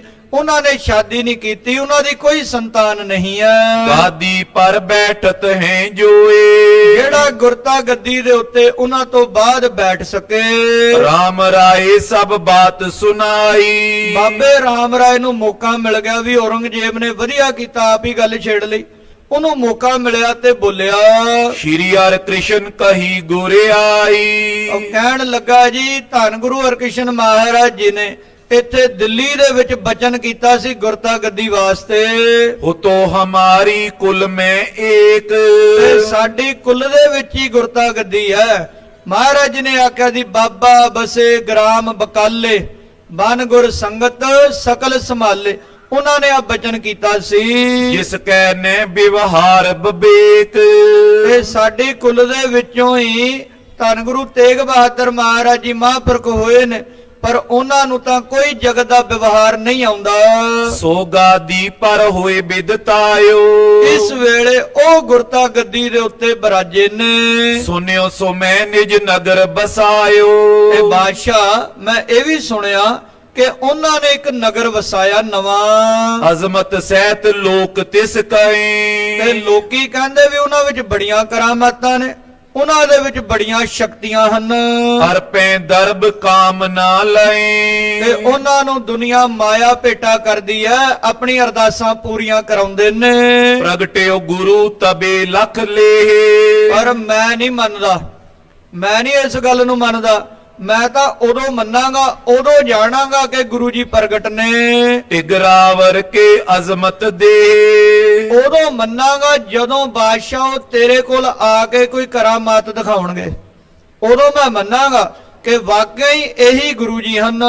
ਨਾਏ ਤਾਂ ਝੂਠ ਸਾਚ ਕਹਿ ਕਰਕੇ, ਨਹੀਂ ਤਾਂ ਫੇਰ ਇਹ ਮਹਾਂਪੁਰਖ ਝੂਠ ਸੱਚ ਕਹਿ ਕੇ ਲੋਕਾਂ ਨੂੰ ਵਰਗਲਾ ਲੈਂਦੇ ਨੇ। ਬਿਰਮਾਵੇਂ ਨਰ ਗਨ ਛਲ ਧਰ ਕੇ, ਤੇ ਉਹਨਾਂ ਨੇ ਦੁਨੀਆ ਨੂੰ ਆਪਣੇ ਮਗਰ ਲਾ ਲੈਣਾ, ਲਾਇਆ ਹੋਇਆ ਵਲ ਛਲ ਕਰਕੇ। ਸੁਨ ਇਮਸ਼ਾ ਗਿਰਾ ਤਬ ਕਈ, ਇਹ ਸੁਣ ਕੇ ਬਾਦਸ਼ਾਹ ਬੋਲਿਆ, ਕਹਿਣ ਲੱਗਾ ਆਲਮਗੀਰ। ਤੋ ਮੈਂ ਅਜ਼ਮਤ ਮੈਂ ਬੋਲਹੀ, ਕਹਿਣ ਲੱਗਾ ਵੀ ਬਾਬਾ ਰਾਮ ਰਾਏ ਜੀ, ਮੈਨੂੰ ਤਾਂ ਇੰਨਾ ਪਤਾ ਵੀ ਸਭ ਤੋਂ ਵੱਧ ਕਰਾਮਾਤ ਤਾਂ ਤੁਹਾਡੇ ਵਿੱਚ ਹੈ। ਨੈ ਏ ਤਕ ਕਿਸ ਅਪਰ ਮਜਾਰੀ, ਤੁਹਾਡੇ ਤੋਂ ਵੱਧ ਕਰਾਮਾਤ ਮੈਂ ਨਹੀਂ ਕਿਸੇ ਵਿੱਚ ਵੇਖੀ, ਨਾ ਮੈਂ ਕਿਸੇ ਦੇ ਵਿੱਚ ਮੰਨਦਾ ਹਾਂ। ਕਹਾਂ ਕਰੇ ਤਿਸ ਨਿਕਟ ਹਕਾਰੀ, ਤੇ ਮੈਂ ਉਹਨਾਂ ਨੂੰ ਬੁਲਾ ਕੇ ਕੀ ਕਰਨਾ? ਮੈਂ ਕਿਉਂ ਕਰਾਮਾਤਾਂ ਵੇਖਾਂ? ਜੇ ਮੈਂ ਵੇਖਣੀ ਵੀ ਹੋਵੇਗੀ ਮੈਂ ਤੁਹਾਨੂੰ ਕਹਿ ਦੇਵਾਂਗਾ, ਤੁਸੀਂ ਮੈਨੂੰ ਕਰਾਮਾਤ ਦਿਖਾ ਸਕਦੇ ਹੋ। ਤੁਮ ਪੀ ਗੁਰ ਕਰਕੇ ਸੁਤ ਪੋਤੇ, ਕਿਉਂਕਿ ਬਾਬਾ ਜੀ ਤੁਸੀਂ ਵੀ ਗੁਰੂ ਕੀ ਅੰਸ਼ ਬੰਸ ਹੋ, ਤੁਸੀਂ ਗੁਰੂ ਘਰ ਦੇ ਹੀ ਸੁਪੁੱਤਰ ਪੋਤਰੇ ਲੱਗਦੇ ਹੋ। ਅਪਰ ਅਲਪ ਜਾਨੋ ਸਭ ਤੋਤੇ, ਤੇ ਮੈਂ ਤਾਂ ਬਾਕੀਆਂ ਨੂੰ ਤੁਹਾਡੇ ਨਾਲੋਂ ਛੋਟਾ ਜਾਣਦਾ, ਤੁਸੀਂ ਸਭ ਤੋਂ ਵੱਡੇ ਹੋ, ਸਿਰਮੌਰ ਹੋ, ਤੇ ਮੈਂ ਆਪਣੀ ਨਜ਼ਰ 'ਚ ਬਾਕੀਆਂ ਨੂੰ ਨੀਵਾ ਜਾਣਦਾ, ਛੋਟਾ ਮੰਨਦਾ ਹਾਂ। ਰਾਮ ਰਾਏ ਸੁਨ ਬਹੁਰ ਬਖਾਨੀ, ਇਹ ਸੁਣ ਕੇ ਬਾਬਾ ਰਾਮ ਰਾਏ ਜੀ ਬੋਲੇ, ਕਹਿਣ ਲੱਗੇ ਤੁਮ ਮਾਲਕੋ ਸਕਲ ਸਥਾਨੀ। ਹਾਂਜੀ ਇਹ ਗੱਲ ਤਾਂ ਠੀਕ ਹੈ ਬਾਦਸ਼ਾਹ ਸਲਾਮਤ, ਤੁਸੀਂ ਸਾਰੇ ਹਿੰਦੁਸਤਾਨ ਦੇ ਮਾਲਕ ਹੋ। ਤਿਸ ਮੈਂ ਬਸੇ ਜੇ ਨਰ ਸਮੁਦਾਏ, ਤੁਹਾਡੀ ਧਰਤੀ ਦੇ ਉੱਤੇ ਜਿੰਨੀ ਦੁਨੀਆ ਵਾਸ ਕਰਦੀ ਹੈ, ਕਿਉਂ ਨਾ ਤੁਮਾਰੋ ਕਾਜ ਬਨਾਏ। ਤੇ ਫਿਰ ਕਿਉਂ ਨਹੀਂ ਉਹ ਤੁਹਾਡਾ ਕੋਈ ਕੰਮ ਕਰ ਸਕਦੇ? ਕਿਉਂ ਨਹੀਂ ਫਿਰ ਉਹ ਤੁਹਾਡੇ ਕੋਲ ਆ ਕੇ ਕਰਾਮਾਤ ਦਿਖਾ ਸਕਦੇ? ਸੁਨ ਇਮਸ਼ਾ ਮੌਨ ਕਰ ਰਿਓ, ਬਾਬੇ ਰਾਮ ਰਾਏ ਨੇ ਦੁਬਾਰਾ ਪੈਂਤਰਾ ਮਾਰਿਆ ਵੀ ਮਹਾਰਾਜ ਜਿਵੇਂ ਕਿਵੇਂ ਕਰਕੇ ਬਾਦਸ਼ਾਹ ਉਹਨਾਂ ਨੂੰ ਬੁਲਾ ਲਵੇ। ਕਹਿੰਦੇ ਇਹ ਸੁਣ ਕੇ ਬਾਦਸ਼ਾਹ ਔਰੰਗਜ਼ੇਬ ਚੁੱਪ ਕਰ ਗਿਆ ਅਪਰ ਪ੍ਰਸੰਗ ਚਲਿਓ ਕਿਸ ਕਹਿਓ ਤੇ ਬਾਦਸ਼ਾਹ ਨੇ ਹੋਰ ਪ੍ਰਸੰਗ ਛੇੜ ਲਿਆ, ਹੋਰ ਗੱਲ ਛੇੜ ਲਈ ਹੈ। ਇਹ ਬਿਰਤੰਤ ਪਾ ਸਭਾ ਮਝਾਰੀ ਹੁਣ ਭਾਰੀ ਸਭਾ ਲੱਗੀ ਹੋਈ ਸੀ, ਲਾਲ ਕਿਲੇ ਦੇ ਵਿੱਚ ਸਾਰੀ ਦੁਨੀਆ ਬੈਠੀ ਸੀ ਤੇ ਵਿੱਚ ਹੀ ਸਿੱਖ ਬੈਠੇ ਸਨ। ਸੁਨਿਓ ਸੁਪੁਰ ਕੀ ਸੰਗਤ ਸਾਰੀ ਦਿੱਲੀ ਦੀ ਸੰਗਤ ਨੇ ਗੱਲ ਸੁਣੀ ਹੈ। ਰਾਮ ਰਾਏ ਇਨ ਸੰਗ ਖੁਟਾਈ ਤੇ ਬਾਬਾ ਰਾਮ ਰਾਏ ਹਲੇ ਵੀ ਆਪਣੀ ਖੁਟਿਆਈ ਤੋਂ ਬਾਜ ਨਹੀਂ ਆਉਂਦਾ ਕਰਿਓ ਚੈਤ ਐ ਬਹੁ ਵਿਦਤਾਈ ਤੇ ਇਹਦੀ ਖੁਟਿਆਈ ਹੁਣ ਵੀ ਵਿਦਤ ਹੋ ਰਹੀ ਹੈ। ਮਿਲੇ ਪਰਸ ਪਰ ਸਿੱਖ ਸਭ ਕਈ ਦਿੱਲੀ ਦੀ ਸੰਗਤ ਆਪਸ ਦੇ ਵਿੱਚ ਸਿੱਖ ਸੰਗਤਾਂ ਮਿਲੀਆਂ ਨੇ। ਇਹ ਉਤਪਾਤ ਕਰਤ ਹੀ ਰਹੇ ਕਹਿੰਦੇ ਵੇਖੋ ਜੀ, ਇਹ ਬਾਬਾ ਰਾਮ ਰਾਏ ਹਲੇ ਵੀ ਬਾਦਸ਼ਾਹ ਦੇ ਕੰਨ ਭਰੀ ਜਾਂਦਾ, ਹਲੇ ਵੀ ਗੁਰੂ ਮਹਾਰਾਜ ਨੂੰ ਬੁਲਾਉਣਾ ਚਾਹੁੰਦਾ। ਪਹਿਲਾਂ 8ਵੇਂ ਪਾਤਸ਼ਾਹ ਮਹਾਰਾਜ ਜੀ ਆਏ ਸੀ ਤੇ ਹੁਣ 9ਵੇਂ ਗੁਰਦੇਵ ਨੂੰ ਬੁਲਾਉਣਾ ਚਾਹੁੰਦਾ ਹੈ। ਪੁਨ ਕੇ ਤਕ ਦਿਨ ਦੀਨ ਬਿਤਾਏ ਇਦਾਂ ਕਈ ਦਿਨ ਹੋਰ ਬਤੀਤ ਹੋਏ ਨੇ। ਪੁਨ ਸੰਗਤ ਮਿਲ ਕਰ ਸਮੁਦਾਏ ਸਾਰੀ ਸੰਗਤ ਦਿੱਲੀ ਦੀ ਇਕੱਤਰਿਤ ਹੋਈ ਹੈ। ਦਰਸ਼ਨ ਕੀ ਲਾਲਸ ਬਹੁ ਜਾਗੀ ਸੰਗਤਾਂ ਦੇ ਮਨ 'ਚ ਲਾਲਸਾ ਲੱਗੀ ਕਿ ਚਲੋ ਗੁਰੂ ਮਹਾਰਾਜ ਜੀ ਦੇ ਦਰਸ਼ਨ ਕਰਨ ਚੱਲੀਏ। ਭਏ ਤਿਆਰ ਕੇ ਤਤ ਵੱਡ ਭਾਗੀ ਉਸੇ ਵੇਲੇ ਵੱਡਿਆਂ ਭਾਗਾਂ ਵਾਲੇ ਗੁਰਸਿੱਖ ਤਿਆਰ ਹੋਏ ਨੇ। ਲੈ ਲੈ ਵਸਤ ਅਜਾਇਬ ਚਲੇ ਆਪਣੇ ਨਾਲ ਬੇਸ਼ਕੀਮਤੀ ਭੇਟਾਵਾਂ ਨਾਲ ਲਈਆਂ ਨੇ। ਧਨ ਗਨ ਲੀਨ ਰਿਝਾਵਨ ਭਲੇ ਹਾਂ, ਮਹਾਰਾਜ ਜੀ ਨੂੰ ਮਾਇਆ ਭੇਟਾ ਕਰਾਂਗੇ। ਜੋ ਦਸਵੰਧ ਅਸੀਂ ਇਕੱਠਾ ਕੀਤਾ ਹੈ ਉਹ ਸਤਿਗੁਰਾਂ ਦੀ ਭੇਟਾ ਕਰਾਂਗੇ। ਸਿਮਰਤ ਸਤਿਗੁਰ ਕੋ ਚਲ ਆਏ ਮਹਾਰਾਜ ਜੀ ਨੂੰ ਯਾਦ ਕਰਦਿਆਂ ਹੋਇਆਂ ਚੱਲਦੇ ਆਏ ਨੇ। ਪੰਥ ਆਨੰਦਪੁਰੇ ਨਿਰਾਏ ਆਨੰਦਪੁਰ ਸਾਹਿਬ ਦੀ ਧਰਤੀ ਨੇੜੇ ਆ ਵੇਖੀ ਹੈ। ਹਰਖੇ ਜਬੇ ਪ੍ਰਵੇਸ਼ੇ ਪੁਰ ਮੈਂ ਜਦੋਂ ਸੋਹਣੀ ਨਗਰੀ ਵੇਖੀ, ਸੋਹਣੇ ਨਵੇਂ ਮਹਿਲ ਵੇਖੇ ਨੇ, ਬੜੇ ਆਨੰਦ ਚਿਤ ਹੋਏ। ਪ੍ਰਥਮ ਸਿਵਰ ਕੋ ਕਰ ਸੁਖ ਉਰ ਮੈਂ ਸੰਗਤਾਂ ਨੇ ਆਪਣਾ ਡੇਰਾ ਲਾਇਆ, ਕਿਉਂਕਿ ਸੰਗਤ ਨੇ ਆਉਣਾ ਹੁੰਦਾ, ਰਸਤੇ ਦੇ ਵਿੱਚ ਵੀ ਕਈ ਦਿਨ ਲੱਗ ਜਾਂਦੇ ਤੇ ਆਪਣੇ ਤੰਬੂ ਸ਼ਮਿਆਨੇ ਸੰਗਤ ਨਾਲ ਹੀ ਲਿਆਉਂਦੀ ਸੀ। ਪਹਿਲਾਂ ਕਹਿੰਦੇ ਇਤਨਾ ਸੰਗਤਾਂ ਨੇ ਡੇਰਾ ਲਾਇਆ, ਤੰਬੂ ਲਾਏ ਨੇ। ਪਾਏ ਅਰਪਾਨ ਪਖਾਰੇ ਪਾਨੀ ਫੇਰ ਸੰਗਤਾਂ ਨੇ ਹੱਥ ਮੂੰਹ ਸੁੱਚੇ ਕੀਤੇ ਤੇ ਇਸ਼ਨਾਨ ਪਾਨ ਕੀਤਾ। ਮਰਿਆਦਾ ਵੀ ਹੈ ਵੀ ਜਦੋਂ ਗੁਰੂ ਘਰ ਆਉਣਾ ਤੇ ਸੁਚਮਤਾ ਦੇ ਨਾਲ ਆਉਣਾ। ਐਸਾ ਨਹੀਂ ਕਿ ਗੱਡੀ ਦੇ ਵਿੱਚੋਂ ਉਤਰੇ ਤੇ ਮਹਾਰਾਜ ਜੀ ਦੇ ਦਰਬਾਰ ਦੇ ਵਿੱਚ ਆ ਗਏ, ਨਹੀਂ। ਪਹਿਲਾਂ ਆਰਾਮ ਦੇ ਨਾਲ ਜਿਹੜੇ ਸਫ਼ਰ ਵਾਲੇ ਬਸਤਰ ਨੇ ਉਹ ਬਦਲ ਕੇ ਇਸ਼ਨਾਨ ਪਾਨ ਕਰਕੇ ਤਿਆਰ ਬਰ ਤਿਆਰ ਹੋ ਕੇ ਫਿਰ ਗੁਰੂ ਮਹਾਰਾਜ ਜੀ ਦੇ ਦਰਸ਼ਨ ਕਰਨੇ ਚਾਹੀਦੇ ਹਨ। ਵਸਤਰ ਪੈਰ ਕਰ ਸ਼ਰਮ ਕੋ ਹਾਨੀ ਸਵੱਛ ਬਸਤਰ ਪਹਿਨ ਕੇ ਆਪਣੀ ਥਕਾਵਟ ਨੂੰ ਦੂਰ ਕਰਕੇ ਸਭ ਅਕੋਰ ਲੈ ਗੁਰ ਟਿਕ ਗਏ ਆਪੋ ਆਪਣੀਆਂ ਭਟਾਵਾਂ ਲੈ ਕੇ ਮਹਾਰਾਜ ਜੀ ਦੇ ਕੋਲ ਆਏ। ਮਹਾ ਮਸੰਦ ਅਗਾਉ ਪਏ ਜਿਹੜੇ ਮਸੰਦ ਨੇ ਨਾ, ਜੋ ਦਿੱਲੀ ਦੀ ਸੰਗਤ ਨੂੰ ਪ੍ਰੇਰ ਕੇ ਲਿਆਏ, ਭਾਈ ਗੁਰਬਖਸ਼ ਸਿੰਘ ਜੀ ਵਰਗੇ, ਉਹ ਮਸੰਦ ਅੱਗੇ ਅੱਗੇ ਨੇ। ਚਰਨ ਕਮਲ ਪਰ ਅਰਪ ਅਕੋਰ ਆਣ ਕੇ ਸਤਿਗੁਰਾਂ ਦੇ ਦਰਸ਼ਨ ਕੀਤੇ, ਭਟਾਵਾਂ ਚਰਨ ਕਮਲਾਂ ਤੇ ਅਰਪਣ ਕੀਤੀਆਂ। ਅਭਿਵੰਦਨ ਸਨਮੁਖ ਕਰ ਜੋਰ ਮਹਾਰਾਜ ਨੂੰ ਮੱਥਾ ਟੇਕਿਆ, ਹੱਥ ਜੋੜੇ ਨੇ। ਬੈਠੇ ਦਰਸ਼ਨ ਕਰ ਹਰ ਖਾਏ ਸਤਿਗੁਰਾਂ ਦੇ ਸੋਹਣੇ ਮੁਖ ਮੰਡਲ ਦੇ ਦਰਸ਼ਨ ਕੀਤੇ। ਕੁਸ਼ਲ ਪ੍ਰਸ਼ਨ ਕੋ ਕੀਨ ਸੁਨਾਏ ਆਪਣੀ ਸੁਖ ਸਾਂਦ ਦੱਸੀ ਹੈ। ਮਹਾਰਾਜ ਜੀ ਉਹਨਾਂ ਦੀ ਤੰਦਰੁਸਤੀ ਪੁੱਛਦੇ ਨੇ। ਬਿਨਤੀ ਕਰ ਕਰ ਬਿਤ ਅਰਪੰਤੇ ਫਿਰ ਮਹਾਰਾਜ ਨੂੰ ਬੇਨਤੀਆਂ ਕਰਦੇ, ਕੱਲੀ ਕੱਲੀ ਸੰਗਤ ਸਤਿਗੁਰਾਂ ਦੇ ਦਰਸ਼ਨ ਕਰਦੀ ਹੈ। ਸਭ ਸਿੱਖਨ ਕੇ ਨਾਮ ਪਨੰਤੇ ਜਿਹੜਾ ਮਸੰਦ ਹੈ ਨਾ ਭਾਈ ਗੁਰਬਖਸ਼, ਜਿੰਨੀ ਸੰਗਤ ਨਾਲ ਲਿਆਏ, ਕੱਲੇ ਕੱਲੇ ਸਿੱਖ ਦਾ ਨਾਮ ਲੈ ਕੇ ਦੱਸਦੇ ਨੇ। ਮਹਾਰਾਜ ਇਹ ਦਸਵੰਦ ਲਿਆਇਓ ਮਹਾਰਾਜ ਇਹ ਫਲਾਣਾ ਗੁਰਸਿੱਖ ਹੈ, ਦਿੱਲੀ ਤੋਂ ਦਸਵੰਦ ਲੈ ਕੇ ਆਇਆ ਸਤਿਗੁਰੂ ਜੀ। ਇਨੇ ਮਨੋਰਥ ਗੁਰ ਤੇ ਪਾਇਓ ਇਹਦੇ ਮਨ ਦਾ ਕੋਈ ਮਨੋਰਥ ਸੀ ਮਹਾਰਾਜ, ਉਹ ਆਪ ਜੀਆਂ ਨੇ ਪੂਰਾ ਕੀਤਾ ਹੈ। ਇਸਨੇ ਇਹ ਮਨੋਤ ਮਨ ਮਾਨੀ ਮਹਾਰਾਜ ਆ ਫਲਾਣੇ ਸਿੱਖ ਨੇ ਸੁਖਣਾ ਸੁਖੀ ਦੀ, ਮਹਾਰਾਜ ਇਹਦੀ ਸੁਖਣਾ ਪੂਰੀ ਹੋਈ ਹੈ, ਸ਼ੁਕਰਾਨਾ ਕਰਨ ਲਈ ਆਇਆ ਹੈ। ਇਸ ਕੀ ਤੁਮ ਸਹਾਇਤਾ ਠਾਨੀ ਮਹਾਰਾਜ ਆ ਸਿੱਖ ਦੀ ਆਪ ਜੀਆਂ ਨੇ ਸਹਾਇਤਾ ਕੀਤੀ ਹੈ, ਪੈਜ ਰੱਖੀ ਹੈ। ਇਸ ਸਿੱਖ ਕੋ ਰੁਜ ਤਨ ਕੋ ਹਰਿਓ ਆ ਜੋ ਫਲਾਣਾ ਸਿੱਖ ਹੈ ਮਹਾਰਾਜ, ਇਹਦੇ ਸਰੀਰ ਨੂੰ ਬਿਮਾਰੀ ਸੀ, ਰੋਗ ਸੀ, ਇਹਦਾ ਮਹਾਰਾਜ ਜੀ ਆਪ ਜੀਆਂ ਨੇ ਕਸ਼ਟ ਦੂਰ ਕੀਤਾ ਹੈ। ਇਹ ਚਾਹਤ ਸਫਲਿਓ ਧਨ ਕਰਿਓ।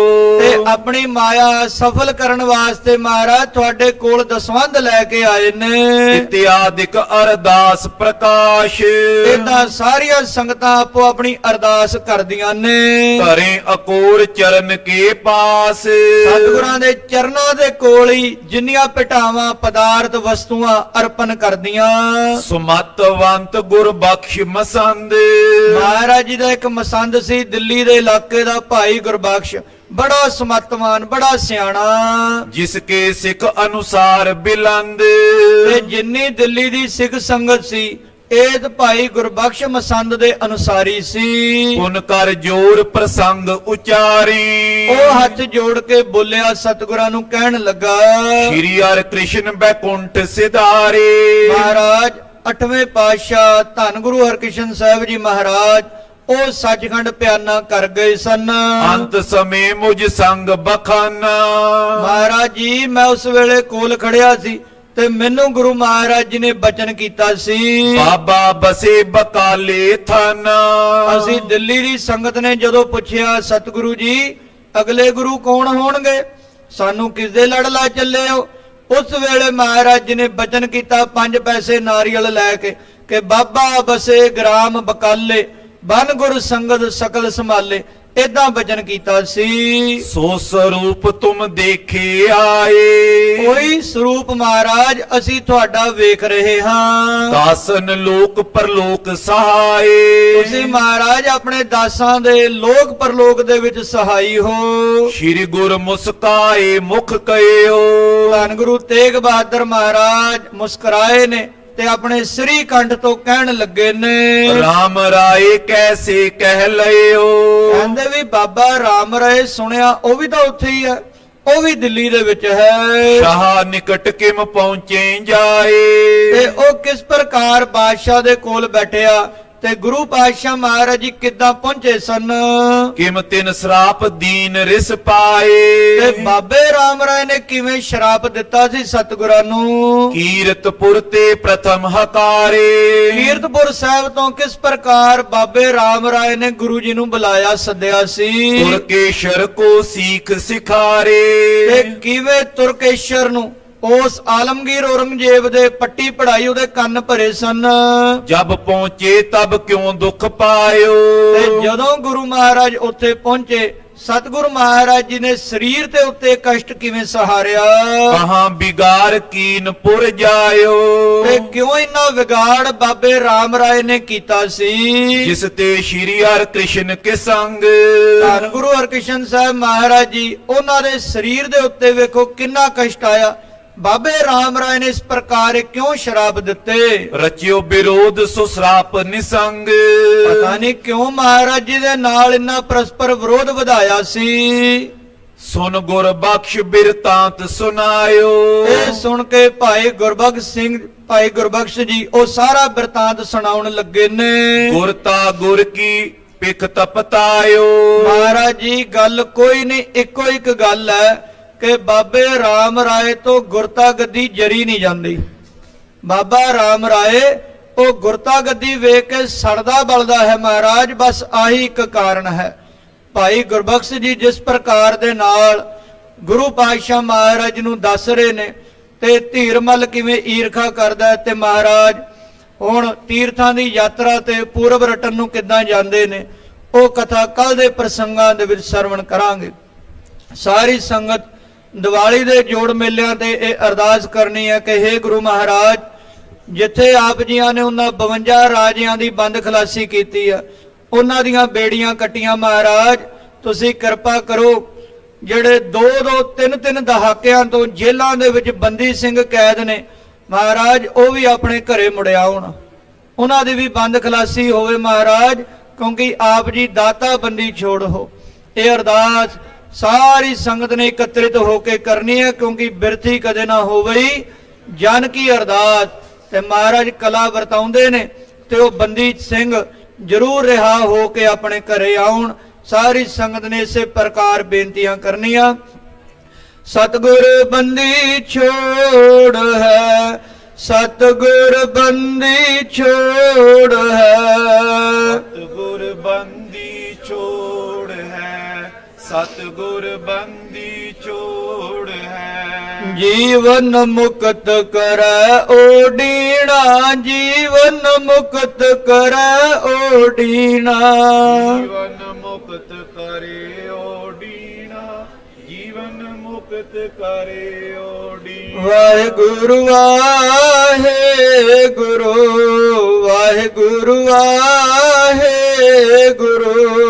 ਵਾਹਿਗੁਰੂ ਵਾਹਿਗੁਰੂ, ਵਾਹਿਗੁਰੂ ਵਾਹਿਗੁਰੂ। ਵਾਹਿਗੁਰੂ ਵਾਹਿਗੁਰੂ, ਵਾਹਿਗੁਰੂ ਵਾਹਿਗੁਰੂ। ਵਾਹਿਗੁਰੂ ਵਾਹਿਗੁਰੂ, ਵਾਹਿਗੁਰੂ ਵਾਹਿਗੁਰੂ। हे अच्युत हे पार ब्रह्म अविनाशी अगनाश, हे पूरन हे सर्ब मैं दुख भंजन गुण दास हे संगी हे निरंकार हे निर्गुण सब टेक, हे गोबिंद हे गुण निधान जाकै सदा बबेक। हे अपरंपर हर हरे है पियो मनहार हे संत कै सदा संग निधारा आधार। हे ठाकुर हो दास रो मैं निर्गुण गुण नहीं कोए नानक दीजै नाम दा आखो है परोए। आए प्रभ शरणागति कृपा निध दयाल। एक अखर हर मन बस्त नानक होत निहाल। वाहिगुरु नाम जहाज है चढ़े सुतरे पार। जो शरदा कर सेवंदे गुर पार उतारन हार। जो शरदा कर सेवंदे गुर पार उतारन हार। वाहिगुरु जी का खालसा वाहिगुरु जी की फतेह।